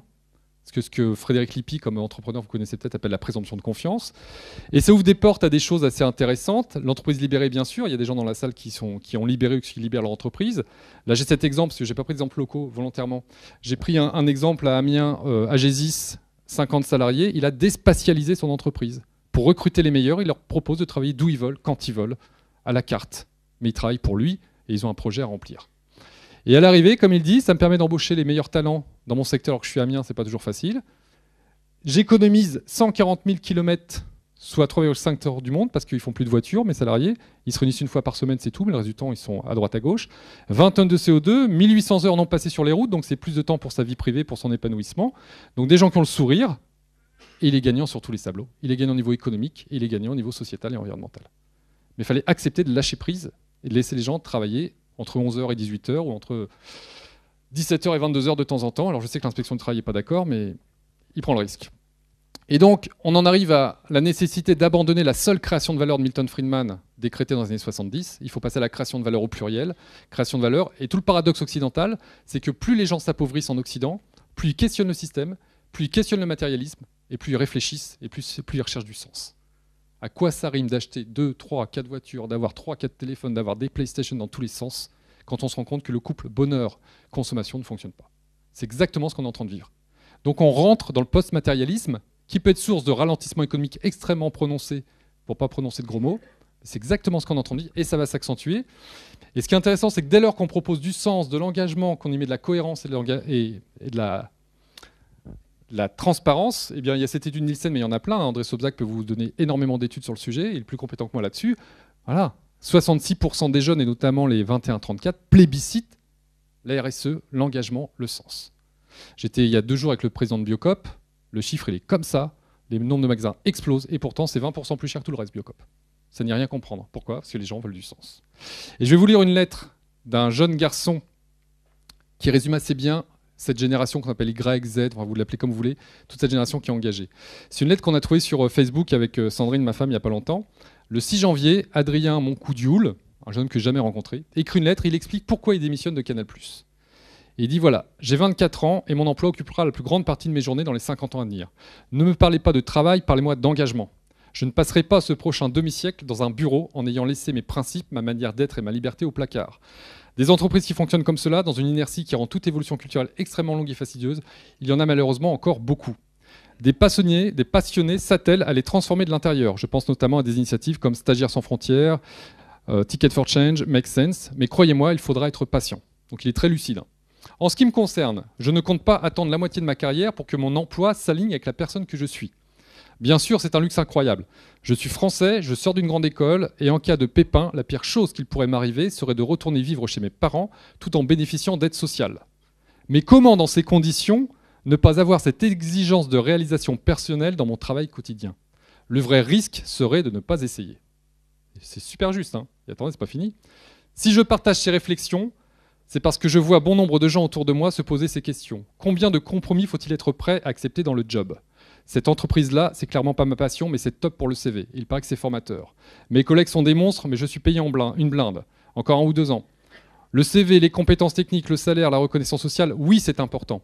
Mais ce n'est pas le plus important. Ce sont des indicateurs et des outils, mais ils sont loin d'être suffisants pour nous dire si l'on est sur la bonne voie et extrêmement limités pour nous aider à y parvenir. À trop faire de compromis, on s'oublie.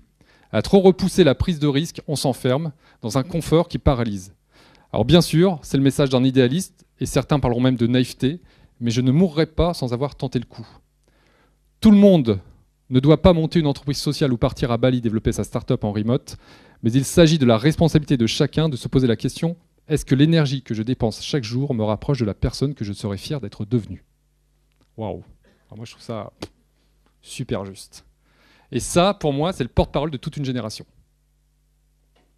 Ils veulent vraiment savoir pourquoi ils vont dépenser de l'énergie avec nous. Donc on a énormément de questions auxquelles il faut répondre. Et ça passe par cette vision complexe de la RSE que vous connaissez très bien, que je ne vais pas m'attarder, où il faut concilier toujours les trois ensemble, et jamais les traiter en silo. La problématique, c'est qu'aujourd'hui, on a encore énormément d'entreprises qui sont d'abord sur l'économique et après sur le reste. Ils vous disent ça marche pas. Ben non, ça marche pas. Parce que c'est ça qu'il faut mettre en avant et après vous aurez ça. Ou alors il faut mettre tout ensemble sur la table, mais jamais séparément. Toujours ensemble, ensemble, ensemble. Et ça, c'est la vision complexe et globale. Je conclurai en quelques slides, parce que je suis déjà à 1 heure, sur le fait que nous vivons une nouvelle renaissance SENS. Je me permets ce jeu de mots parce qu'on rentre dans une période de l'humanité où le pourquoi va devenir discriminant. Pourquoi on travaille ensemble? Pourquoi on fait ça? Pourquoi j'achèterais cet objet? Qu'est-ce que je fais ici? Donc le pourquoi devient discriminant, donc le sens, la quête de sens et d'engagement devient extrêmement puissante. Et si vous m'avez suivi depuis tout à l'heure, Renaissance égale fin du géocentrisme, laquelle débouche sur une révolution sociétale et philosophique. Donc la question que je me suis posée, et ces derniers mois j'ai commencé à trouver un début de réponse, parce que je n'ai pas encore tout trouvé, bien sûr, je me suis dit finalement, est-ce que le nouveau géocentrisme, ça ne serait pas la fin de l'anthropocentrisme? Je vais m'expliquer.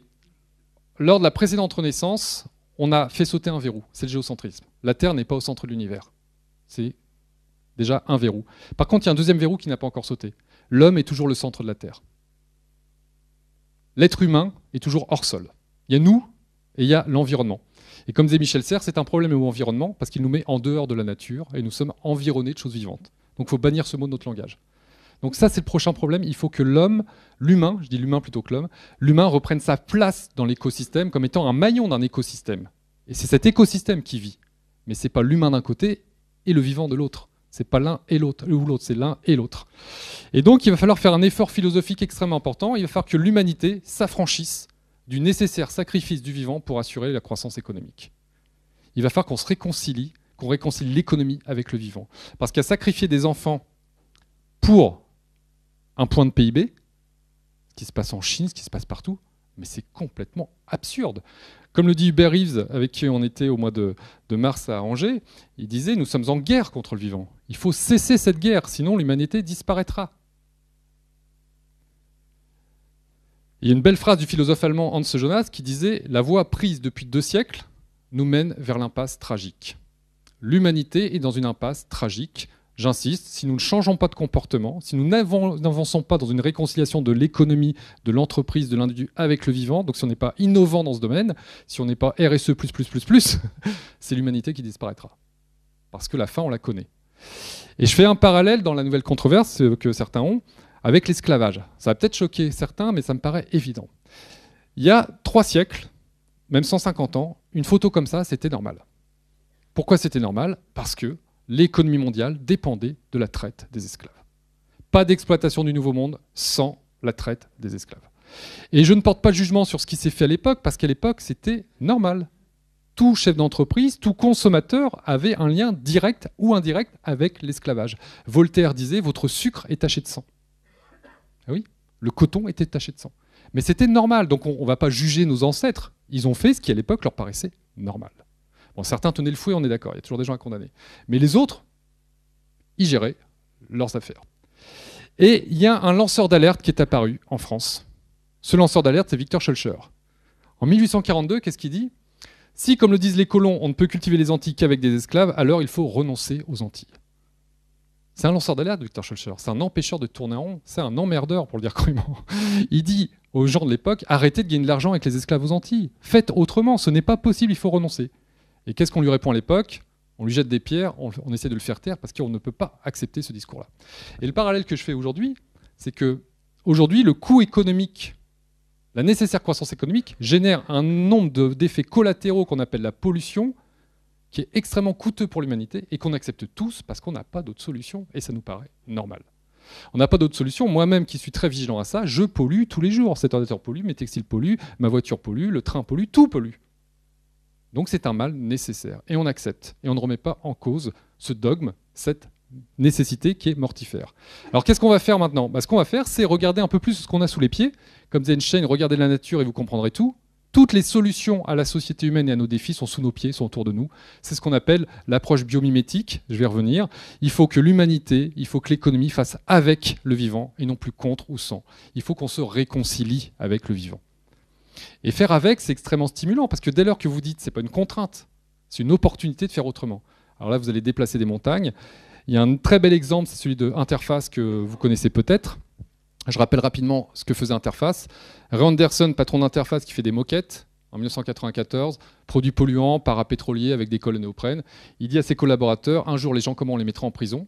Il prend conscience du futur écocide, crime contre l'environnement, et il donne carte blanche à ses collaborateurs en disant, voilà, vous avez 25 ans, pas 5 ans, 25 ans, pour aller vers le zéro pollution. On va éradiquer toute la pollution de l'entreprise en 25 ans. C'est irréalisable en 1994, et c'est pour ça que c'est intéressant. Ceux-ci leur avaient dit, on va faire moins 20%, ils n'auraient rien inventé. S'il avait dit, on fera moins 30%, ils n'auraient rien innové. Ça aurait toujours été le même tronc, puis on aurait coupé des branches mortes. Et on aurait un peu fait maigrir la bête pour qu'elle soit un peu moins polluante. Mais on n'aurait pas réinventé le système. En mettant zéro comme objectif, c'est une utopie totalement irréalisable. Alors là, vous déplacez des montagnes, parce qu'il a fallu tout réinventer. Et les collaborateurs, avec un système de libération, de prise de parole, d'ateliers créatifs, ils ont tout réinventé. Et aujourd'hui, Interface, c'est 98% des déchets éliminés en 20 ans. Les 2% restants, c'est les plus durs à éliminer. Mais c'est déjà énorme. Viser zéro, arriver à 98, vous imaginez si on fait tout ça? C'est colossal. Et c'est un projet qui stimule, qui crée du sens, et qui permet de recruter des jeunes talentueux parce que ça leur parle, d'avoir une mission comme celle-là, zéro pollution. Alors après, il y a copier la nature, créer des symbioses industrielles, mettre des entreprises ensemble sur une zone géographique bien définie pour que les flux entrants des uns des autres soient les matières premières, les déchets de l'un sont les matières premières de l'autre, flux entrants limité, flux sortant réduit à zéro si possible. Ça, c'est des systèmes projet nature. Et puis, on a surtout le biomimétisme qui est extrêmement prometteur, qui pour moi est la clé de la réconciliation.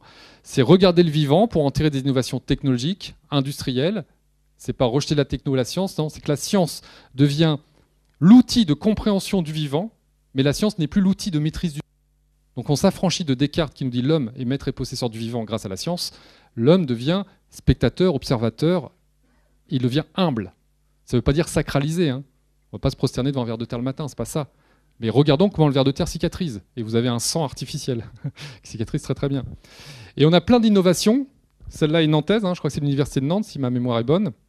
Des algues dans les bâtiments qui seraient cultivées, hein, c'est bien ça. Ça, c'est pas très loin, je crois que c'est à Brest.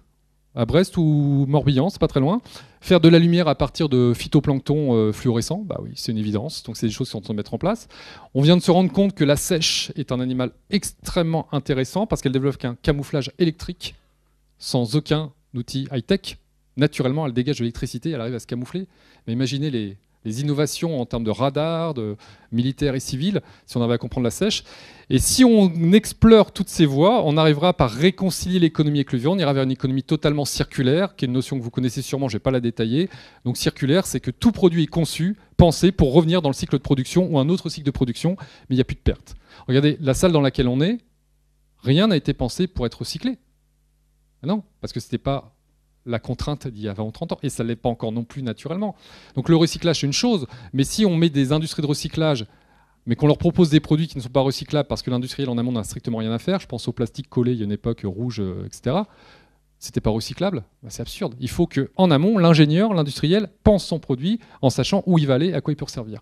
Et là, on déplace des montagnes parce qu'on n'a plus besoin des ressources naturelles, on les garde pour les secteurs où c'est essentiel. Là où il faut du pétrole, on gardera le pétrole. Mais on arrêtera d'en mettre dans les voitures, parce que c'est absurde. On peut faire fonctionner une voiture autrement. Alors tout ça, c'est bien. Juste 2 slides et j'arrête. Mais pour que ça marche, vous l'avez compris, il faut changer de paradigme. Pour que ça marche, il faut que l'humanité franchisse une étape, qu'elle monte d'un cran, qu'elle se réconcilie avec le vivant. Et pour se réconcilier avec le vivant et pour que ce qu'on appelle la RSE, le soutenable, devienne la norme, eh bien, il va falloir faire comme on a fait il y a 150 ans. Il y a 150 ans, on a aboli l'esclavage. Pourquoi on a aboli l'esclavage? Parce qu'on avait des solutions alternatives, qu'on a appelées la machine à vapeur. Et pourquoi on avait des machines à vapeur? Parce que des gens s'indignaient de l'esclavage. Et des ingénieurs ont cherché des solutions alternatives pour éradiquer l'esclavage. C'est l'un et l'autre. Eh bien, mon pari, c'est qu'au XXIe siècle, et j'espère le plus vite possible, nous allons éradiquer la pollution, abolir la pollution. Ça, c'est un objectif utopique, mais qui changera le monde. Si on rend la pollution inacceptable, interdite, si elle est abolie, nous sommes obligés de réinventer toute l'économie, et on est obligé de faire de l'économie circulaire, du biomimétisme à tous les niveaux. C'est extraordinaire comme potentiel. Et ça sera le catalyseur d'une révolution industrielle et d'une nouvelle société humaine. Mais tant qu'on tolère la pollution comme un mal nécessaire, on ne changera pas les choses. Donc vous allez me dire, merci Yannick, c'était sympathique, mais t'es un doux rêveur. Ça ne marchera jamais. Et je vous réponds, c'est qui les rêveurs? C'est moi ou c'est ceux-là? Ceux qui tapent dans le stock en pensant qu'on est dans un monde infini avec des limites. Donc tout ça pour vous dire que si on veut franchir une étape supplémentaire, et je m'arrêterai là, il faut continuer dans la réconciliation du sociétal, de l'économique et de l'environnemental. Et tout ça, ça passe par la métanoïa. La métanoïa, c'est la transformation de l'esprit. La métamorphose, c'est la transformation du corps. Si on veut métamorphoser la société humaine, il faut d'abord que chacun d'entre nous fasse sa métanoïa. Et chaque métanoïa individuelle permettra de transformer le collectif. Voilà. Merci pour votre écoute. Et je vous mets mes coordonnées pour ceux qui veulent me contacter après.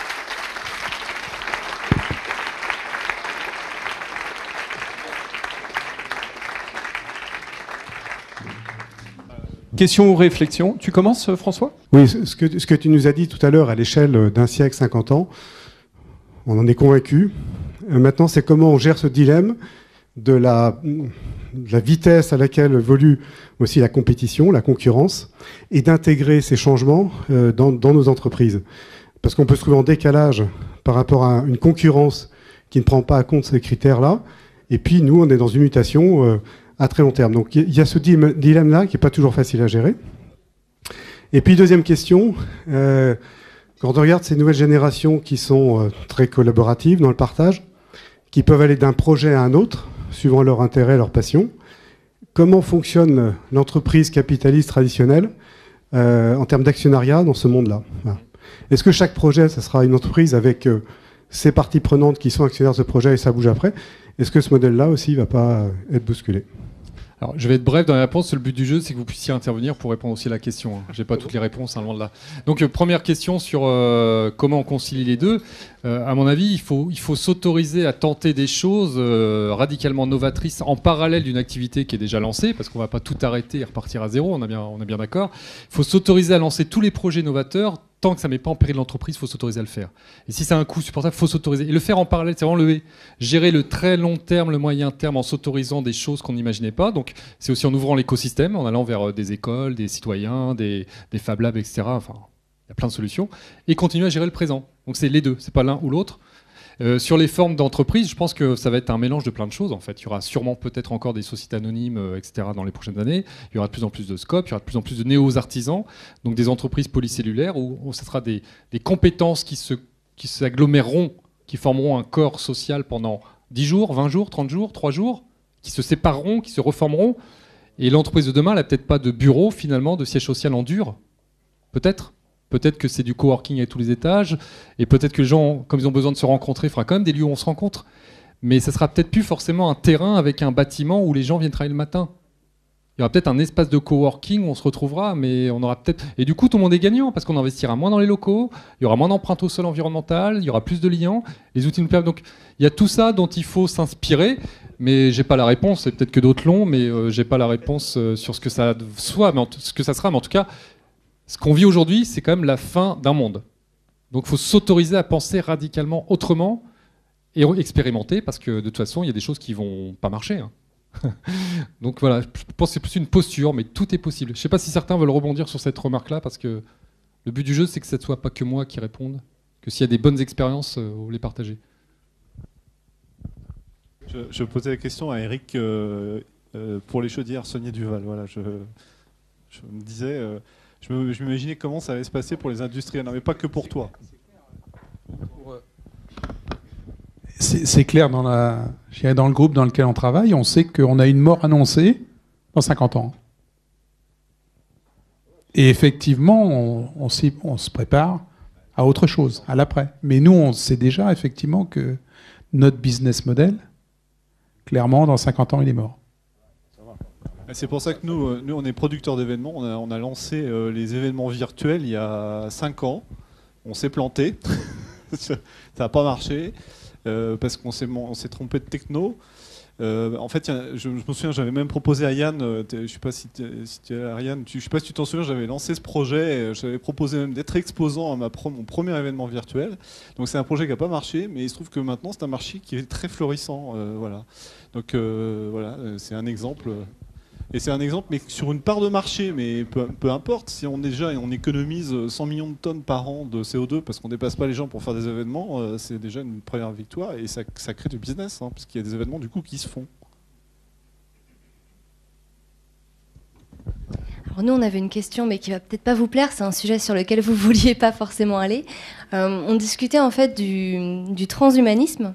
Si on imagine effectivement, puisqu'on était tous assez convaincus par votre présentation, qu'on va aller vers peut-être une définanciarisation du monde, qui donc va forcément rebattre un peu les jeux de pouvoir qui sont en place actuellement. Est-ce que le transhumanisme et l'humain augmenté par la technologie ne va pas mettre en place de nouveaux jeux de pouvoir ?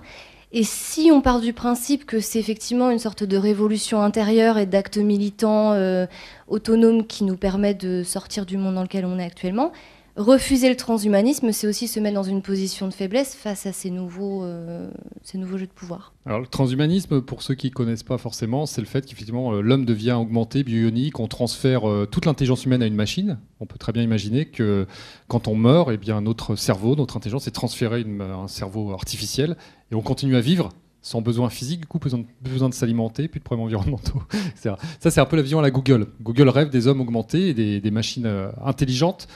Il y a quand même un ordinateur quantique qui a été mis sur le marché pour la NASA récemment. Il calcule 100 millions de fois plus vite qu'un ordinateur normal.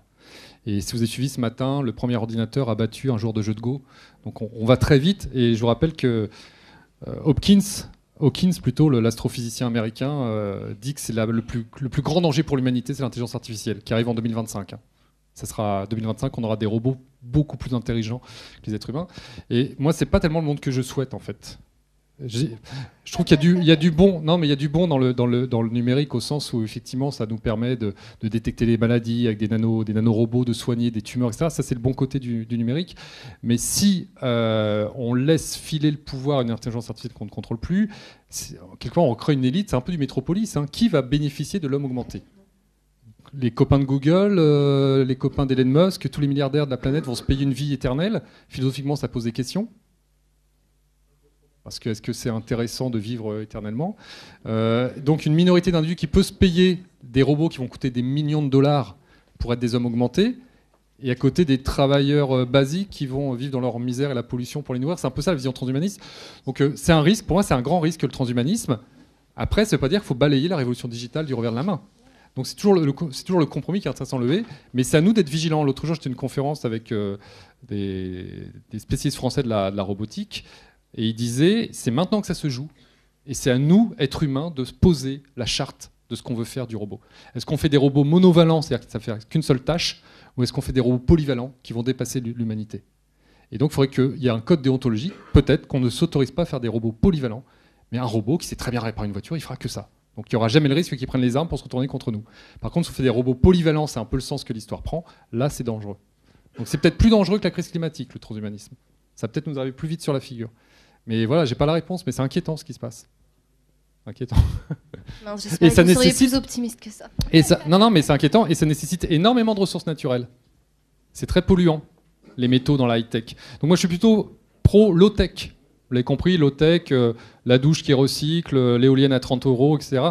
Je crois qu'il faut plutôt expérimenter le low-tech que l'high-tech. Aujourd'hui, on n'a plus les moyens de se développer l'high-tech partout dans le monde.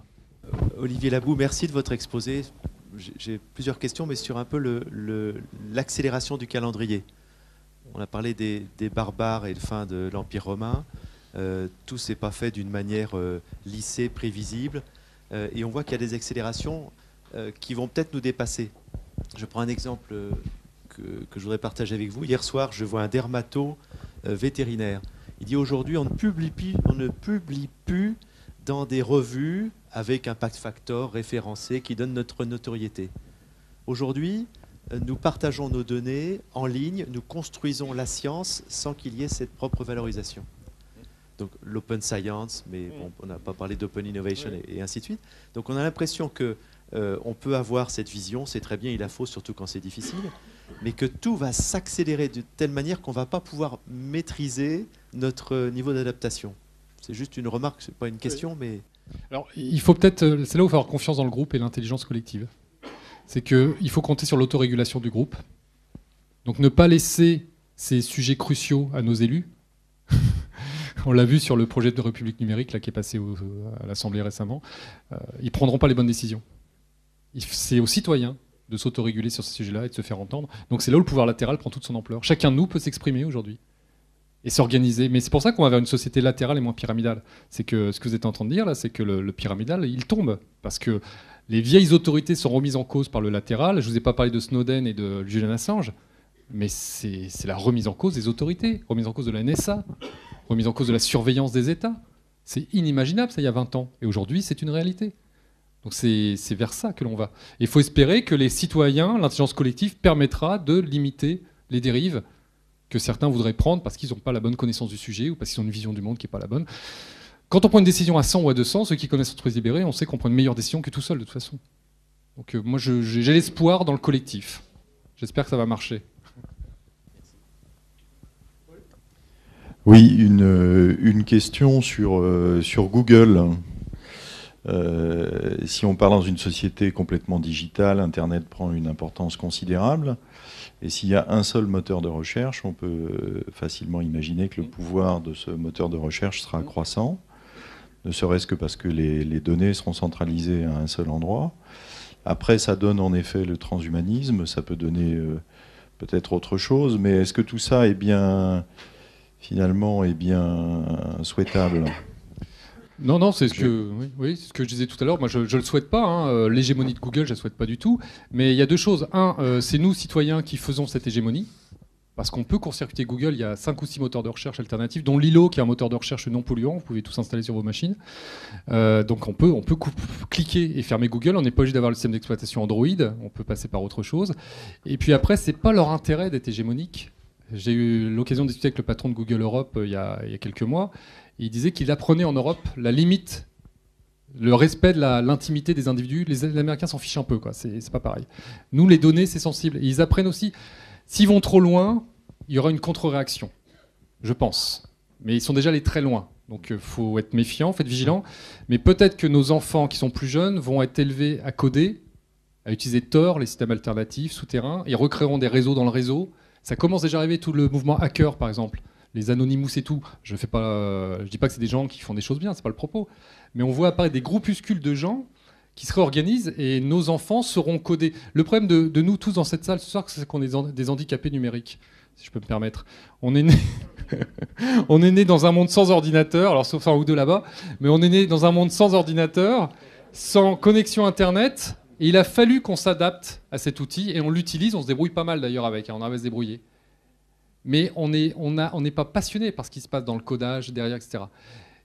Tous les gamins qui sont en train de prendre conscience, je vois ma fille de 11 ans qui me dit « Mais tu te rends compte, je reçois de la pub, c'est-à-dire que je suis tracé sur Internet à 11 ans, elle a compris. » Très vite, si ses copains lui disent comment ne pas être tracé et comment mettre des pare-feux, elle va le faire. Alors que nous, on est un peu paresseux parce que l'informatique, c'est pas tellement de tasse de thé. Donc voilà, c'est un point de vigilance, mais tout n'est pas foutu. J'ai une autre question sur la dimension politique que vous avez finalement peu abordée. Comment va évoluer le politique dans cette société-là ? Alors pas à très long terme. À très long terme, on peut imaginer des tas de choses, mais plutôt à court terme. C'est-à-dire à 5-10 ans, comment on peut imaginer que le politique va évoluer ? 5 ans, de toute façon, ils ne sont plus du tout adaptés aux enjeux, quels que soient les hommes et les femmes qui se proposent aujourd'hui. Il y a Cynthia Fleury, la philosophe et spécialiste des systèmes politiques démocratiques, qui dit à juste titre, moi j'en suis convaincu, on va vers une émergence d'une république numérique, des émergences de réseaux, et on peut imaginer que l'Assemblée nationale n'existe plus dans 20 ou 30 ans parce qu'elle n'a plus aucun intérêt, et que finalement on se prononce tous en référendum permanent via les réseaux, on a les outils pour, et qu'on se prononcera, et que ponctuellement, par exemple, il y en a un dans cette salle qui sera élu en direct en temps réel pour être le député de la salle et qui va donner son avis. J'ai une amie qui s'appelle Kitrid Villepin, elle est en train de monter un site qui s'appelle Ma Voix, elle veut que tous les gens se prononcent sur tous les sujets, sans aucun a priori partiste, elle veut plus de parti politique. Elle veut des gens qui sont en désaccord en permanence et qui confrontent leurs idées et qui disent on est d'accord avec cette loi, celle-là on n'en veut pas. La veille on peut être d'accord, le lendemain on sera en désaccord. Et on ne sera pas en train de dire t'es de gauche, t'es de droite, non, on s'en fiche. J'étais d'accord avec toi sur tes sujets, je suis en désaccord avec toi sur celui-là. Et on votera en temps réel avec des députés. Je pense qu'on va plutôt vers ça, mais les tenants du système politique mondial actuel n'ont aucun intérêt à ce qu'ils disparaissent. Donc ça va être un peu difficile, il va y avoir des zones d'achoppement. Mais en tout cas, on ne peut pas imaginer un système politique pyramidal dans un monde latéral. Ça ne tient pas. À un moment ou à un autre, ça bascule. Alors, est-ce que c'est une nouvelle révolution française, européenne, mondiale qui se profile ? Peut-être. Mais à court terme, je ne sais pas ce que ça va donner. On parle le pire comme le meilleur. Mais voilà. Mais à moyen long terme, ça ne tient pas. Ce système de représentation n'est plus représentatif, ça ne tient pas. Avec un intérêt très court terme, plus de temps long, ça ne peut pas tenir. Si on va vers le post-matérialisme, la recherche de sens, on va revenir au temps long. Hein. Donc des gens qui vont représenter des intérêts communs. Mais une fois encore, une collectivité, c'est quoi? C'est une communauté qui se crée, qui est elle-même éphémère. Parce qu'on est tous ici partie prenante d'une multitude de collectivités et de communautés. À un moment, c'est le sport qui nous rassemble. À un moment, c'est le travail. C'est la RSE ce soir. Ça peut être la cuisine, ça peut être la religion, ça peut être plein de choses. Donc on est acteur de différentes communautés. Et on pourrait s'exprimer au nom de ces communautés sur différents sujets. C'est un peu ce qui se décide, mais ça veut dire, comme le dit Cynthia Fleury, que chaque citoyen suit des cours de formation pour exercer ses droits de citoyen. Parce que les gens ne savent plus exercer leurs droits de citoyen. Une question sur l'aspect international. J'ai eu le sentiment pendant tout votre exposé que l'ensemble des réflexions que vous aviez décrites étaient des réflexions d'une minorité occidentale, européenne, américaine, la génération Y, le RSE. Et on parlait de cycle tout à l'heure par rapport à la compétition. Comment ces réflexions évoluent dans la majorité, que ce soit mondiale, hein, la Chine, l'Inde, l'Afrique? Comment c'est vécu dans ces pays qui, fondamentalement, sont l'essentiel de notre planète? Oui. Alors, si je me concentre beaucoup sur l'Occident, c'est parce que l'Occident reste la locomotive de l'économie mondiale, on reste les consommateurs de tout un là.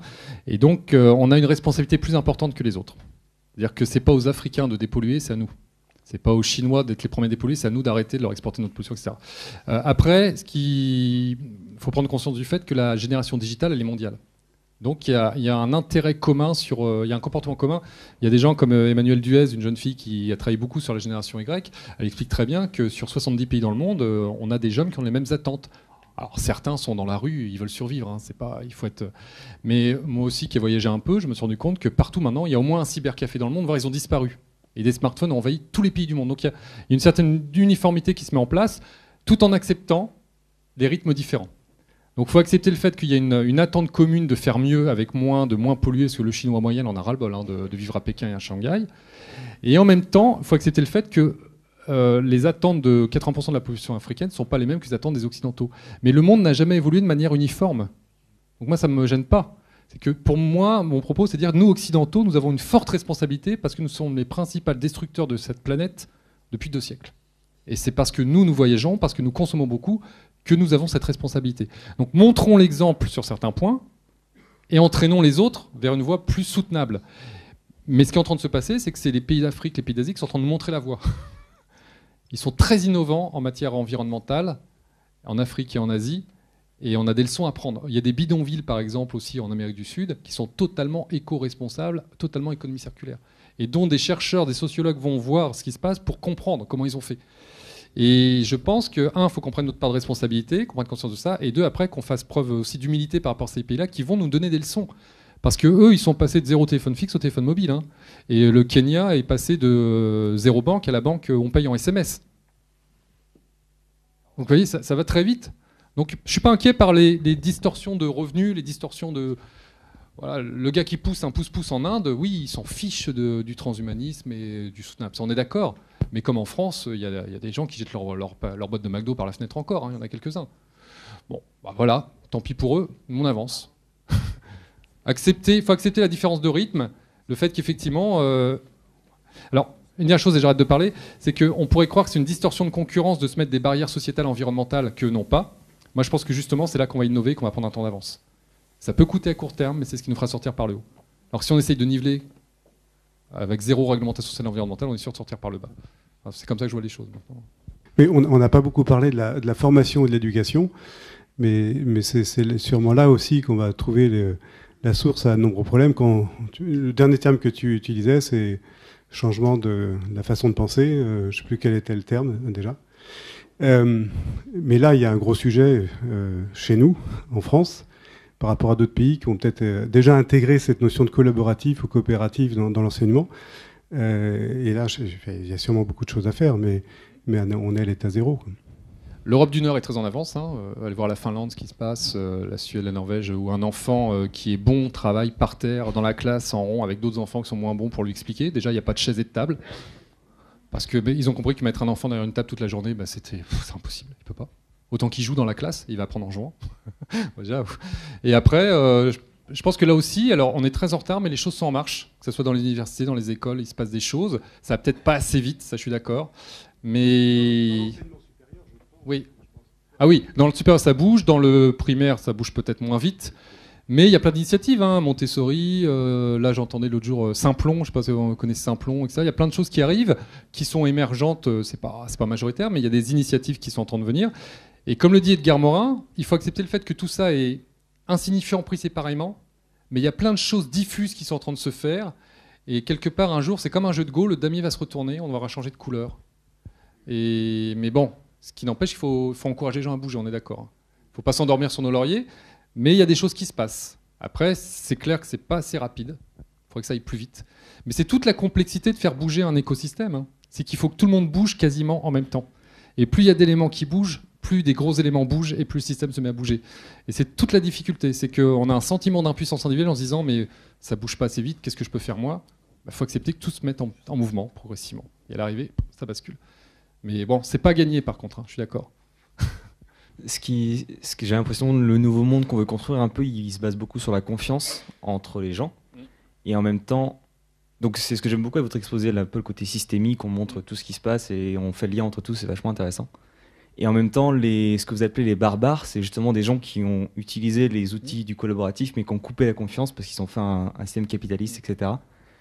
Est-ce que vous pensez qu'on arrivera vraiment à passer ce cap de la confiance et à passer cette espèce d'autorégulation de la société où on arrivera à se comprendre parce que pour moi, c'est un gros défi, et c'est un gros défi quand on en parle à des gens qui ne connaissent pas, ils disent mais t'es idéaliste, les gens ne se font pas confiance. Il y a des jours où j'ai confiance quand je vois l'intelligence collaborative, ce que ça donne dans les entreprises, ou dans les associations, ou dans la société. Je me dis ouais super, ça marche, c'est évident.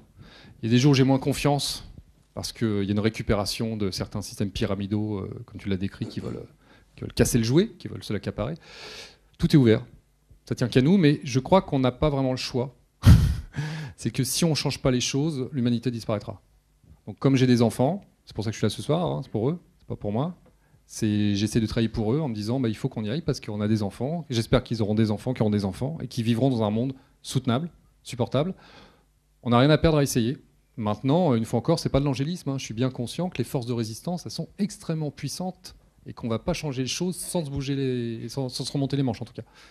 C'est clair. Mais c'est pas sûr. Mais on n'a rien à perdre, il faut essayer. Oui, alors quand on parle de sens, on parle aussi de principe d'action, et je trouve qu'il y a peut-être deux mots, il y en a peut-être plus, mais bienveillance et humilité sur un monde à construire, ça me paraît quand même majeur. Et quand j'entends parler de transhumanisme, si on arrivait déjà à faire de l'humanisme sur notre planète, ça serait déjà bien, quoi. Et donc la question du transhumanisme ou de la course à la technologie, est-ce que c'est pour faire plus d'humanisme ou est-ce que c'est pour faire autre chose ? Ça pose la question derrière finalement de la gouvernance, hein, qui est où va-t-on ? Alors je ne suis pas sûr que... Là, je pense qu'il faut être très prudent entre des systèmes pyramidaux comme on connaît en particulier dans certains pays latins qu'on connaît bien, jusqu'au populisme où on va croire que c'est une centaine ou des milliers de personnes qui vont s'exprimer sans information préalable. Je pense qu'on a inventé une nouvelle gouvernance, c'est pas simple, mais il faut expérimenter, etc. Et je rappellerai simplement que, encore une fois, toujours avec beaucoup d'humilité, que ce que dit Pascal Pic, le paléoanthropologue, hein, l'espèce entre le singe et l'homme, hein, vous savez qui c'est, hein, c'est nous. Et pour corroborer ça, Joël de René a un mot très joli, il dit « j'aime pas le transhumanisme, j'aime l'hyperhumanisme ». Donc ça, dans ce sens-là, il vaut mieux aller vers l'hyperhumanisme que le transhumanisme. Merci à tous. Moi, ce que je retiens, c'est une vision positive. Une partie du pouvoir est entre nos mains et que donc on peut peut-être agir. Donc on va rester sur ce message positif pour l'avenir, puisque c'est aussi ce qui nous anime au quotidien dans nos entreprises, dans nos familles, dans nos vies tout court.